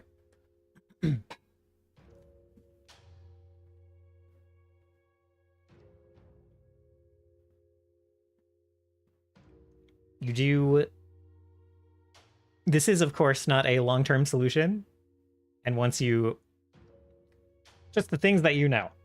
This is difficult. Engaging in battle tomorrow, you will have to probably let this go. You won't be able to. If the arc stays here, that will be a problem.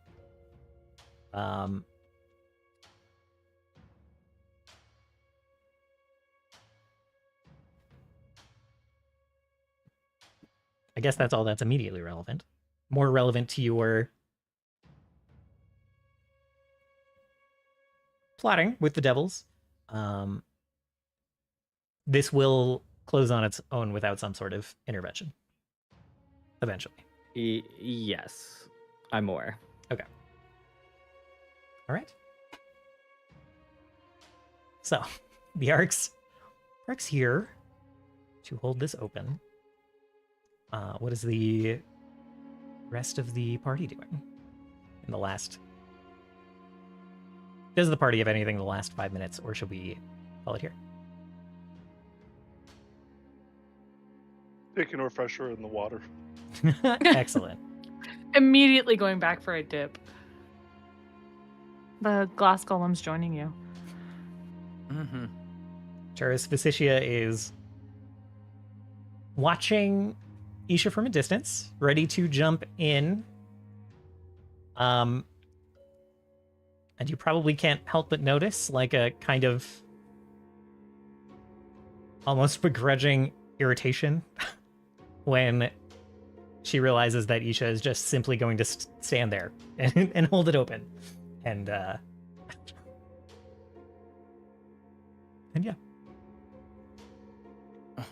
I'll ask her, do you have a more elegant solution, perhaps? A more elegant solution to what? Us keeping this open until time arises to close it. Well, it appears there's no issue. I wouldn't dare step in with my own solution.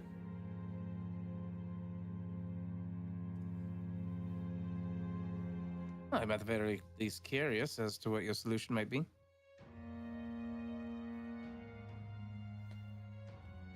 Watched over the anchors that keep the veil in place for quite some time. I would be able to draw something to at least temporarily keep it open, yes.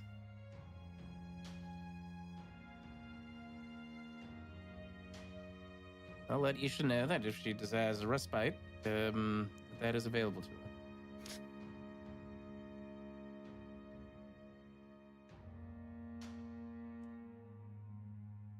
She kind of furrows her brow, crosses her arms. It's like, do what you wish. Like, turns to assess the rest of the battlefield. She's so mad.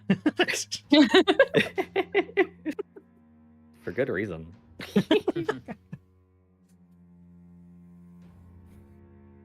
Yeah, I'll message Isha and let her know, like, hey, if you want to rest a little bit, so she can take over. I appreciate the offer, but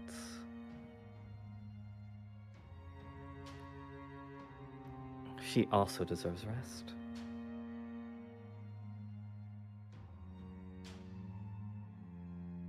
Very well.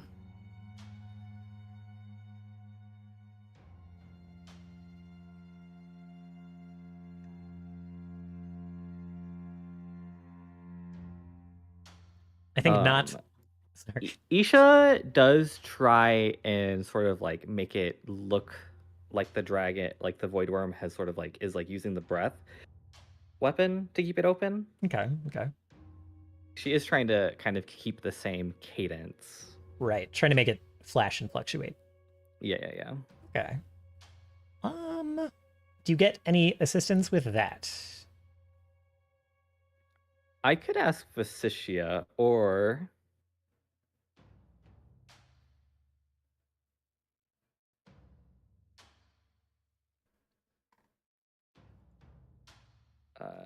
yeah.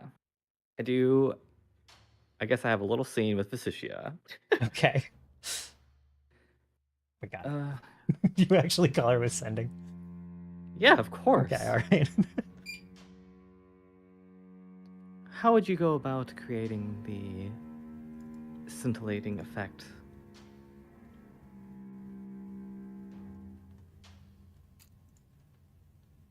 I would simply cast the illusory scene spell, I believe.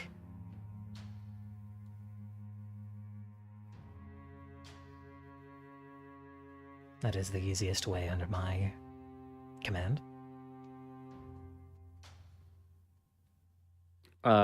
When Isha hears that, she sort of pulls like a thread out from the veil, and she sort of like starts to unwind it.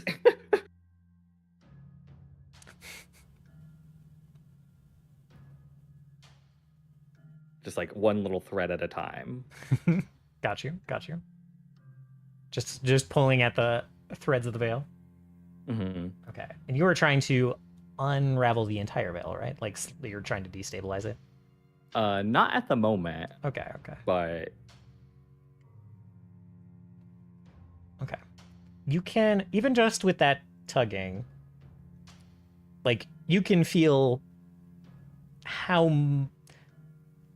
the magic of the veil is familiar, but you can feel how much it's not, like, under your direct control right now. You can feel those anchors down on the ground, like, on the other ends of those threads, like, yanking back a little bit.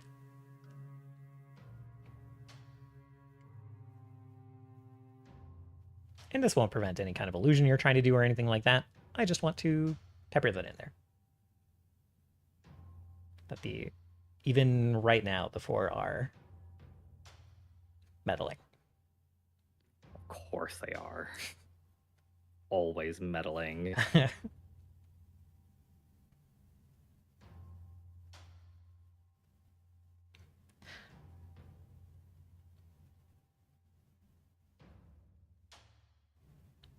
You get a message spell in response to your sending of just, that's all the assistance you wish to ask for. No other questions. I want you to know that I've gathered the courage to do what I should have done long ago.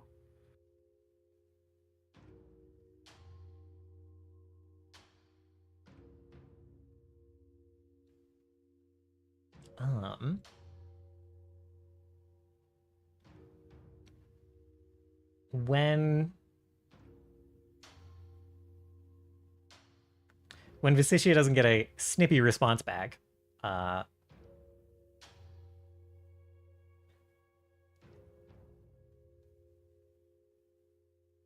think through this, you get like the start of a message spell, like she's going to say something back, and then there's like this kind of hesitation, and like she doesn't know what to say, so there's just a message spell and no words come through.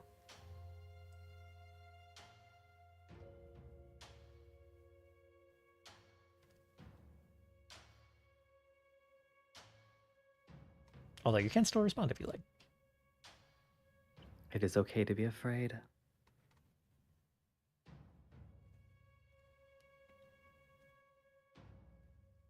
It shows that you have not failed as a guardian.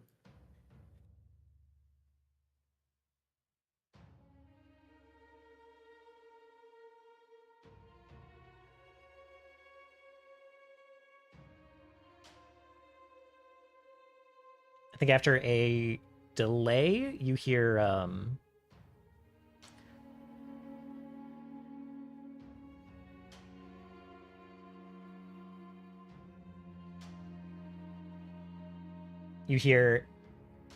and it is probably a good 30, 40 seconds while she like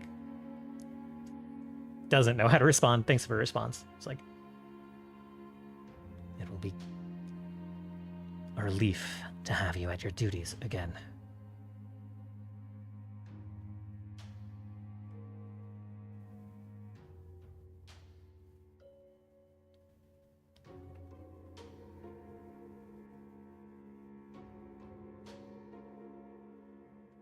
And there's like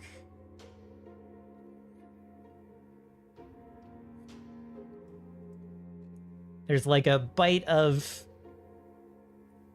there is actual relief there, and there's also a bite of accusation and like a lot of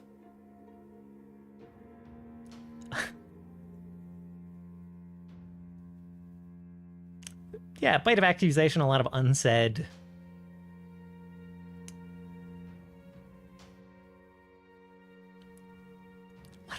things, I suppose. No, they're not unsaid. I heard them all. It's a lot of baggage to that response.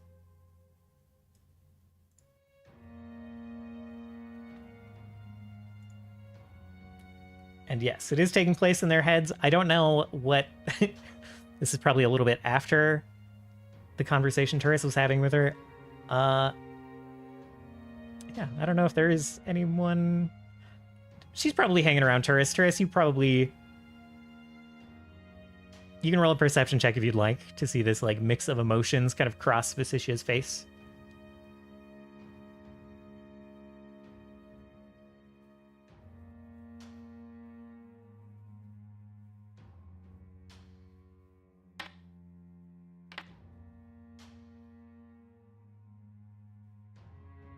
Okay. So she's kind of like looking around the arcs with you, kind of following you as you go about whatever you're doing post-battle. And there's just a moment where she looks like distracted and almost like a little bit irritated, but you don't catch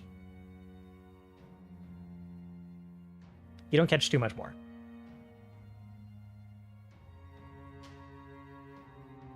Got it.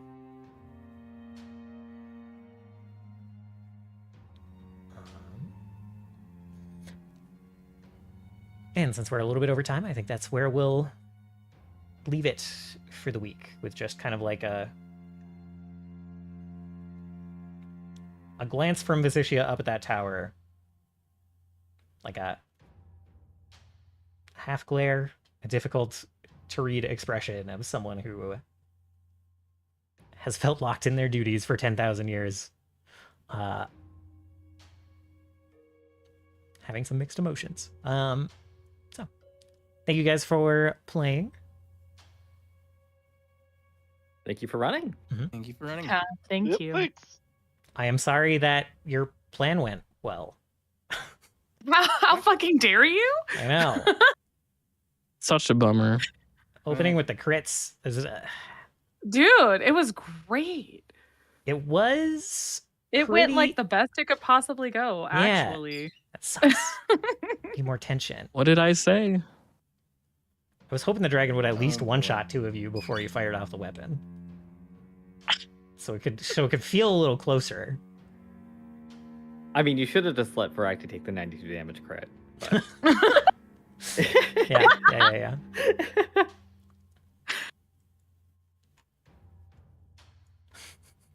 So like 46 damage, 92 damage. Yeah, there was obviously a chance for it not to like take the full blast, which would have led to like a fight. but you guys just barely cleared the point blank blast point. You were exactly what, 3 points over? No. Yeah, exactly 3 points over with the ballistas firing at the end.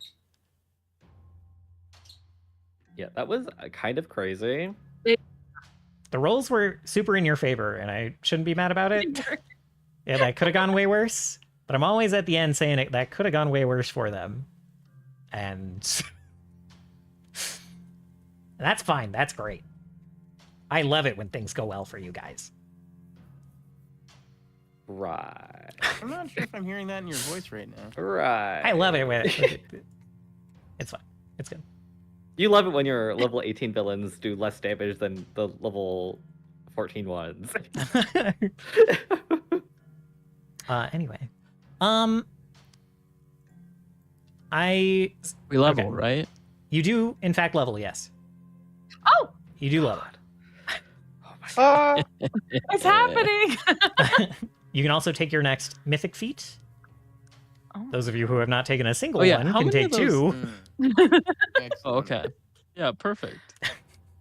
He's a So just I was curious how many I level should 11 take. flat. Yeah, just do level 11 flat. I don't know if everyone can play next week.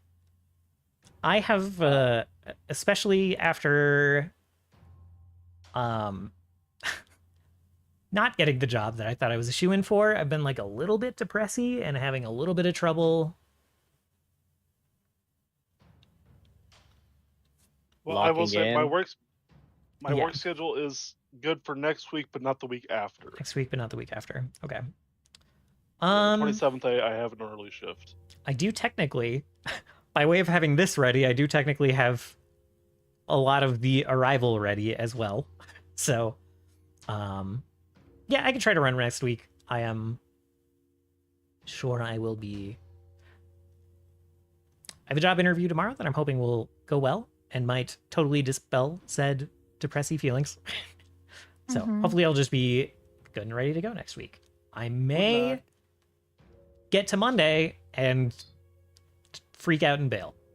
So I will warn you about that as well. I will try not to, but yeah. If you need to take time for you, that's totally okay. Yeah. Sometimes having something to look don't forward push to yourself too helps. hard. Right. Yeah. Yes. I Or definitely if you want to hang out and play a not Pathfinder game, I'm sure people here would be happy to do that. I will simply try to be good to play next week and more on the ball. Yeah. I don't feel like you were underprepared. I wasn't For today's underprepared, session. but I wasn't like last week I felt very like snappy and on it. And this week less so. Which is not like an underprepared thing, that's like a getting psyched up thing. And then yeah. Yeah. Gotcha. Sorry. So Don't apologize. I'll let you didn't do know. anything wrong. Hey. I appreciate that. Yeah. I got mighty raged now, so I can do even more damage on my first attack. Hell yeah. Hell yeah. I will let you guys know on Monday if I'm feeling one way or the other about it, and hopefully I'll just Okay. be good to go. But I hope appreciate- so. Appreciate you guys. Yeah, appreciate We you. appreciate you. Yeah. And I'm gonna shut down stream, and I'll be right back.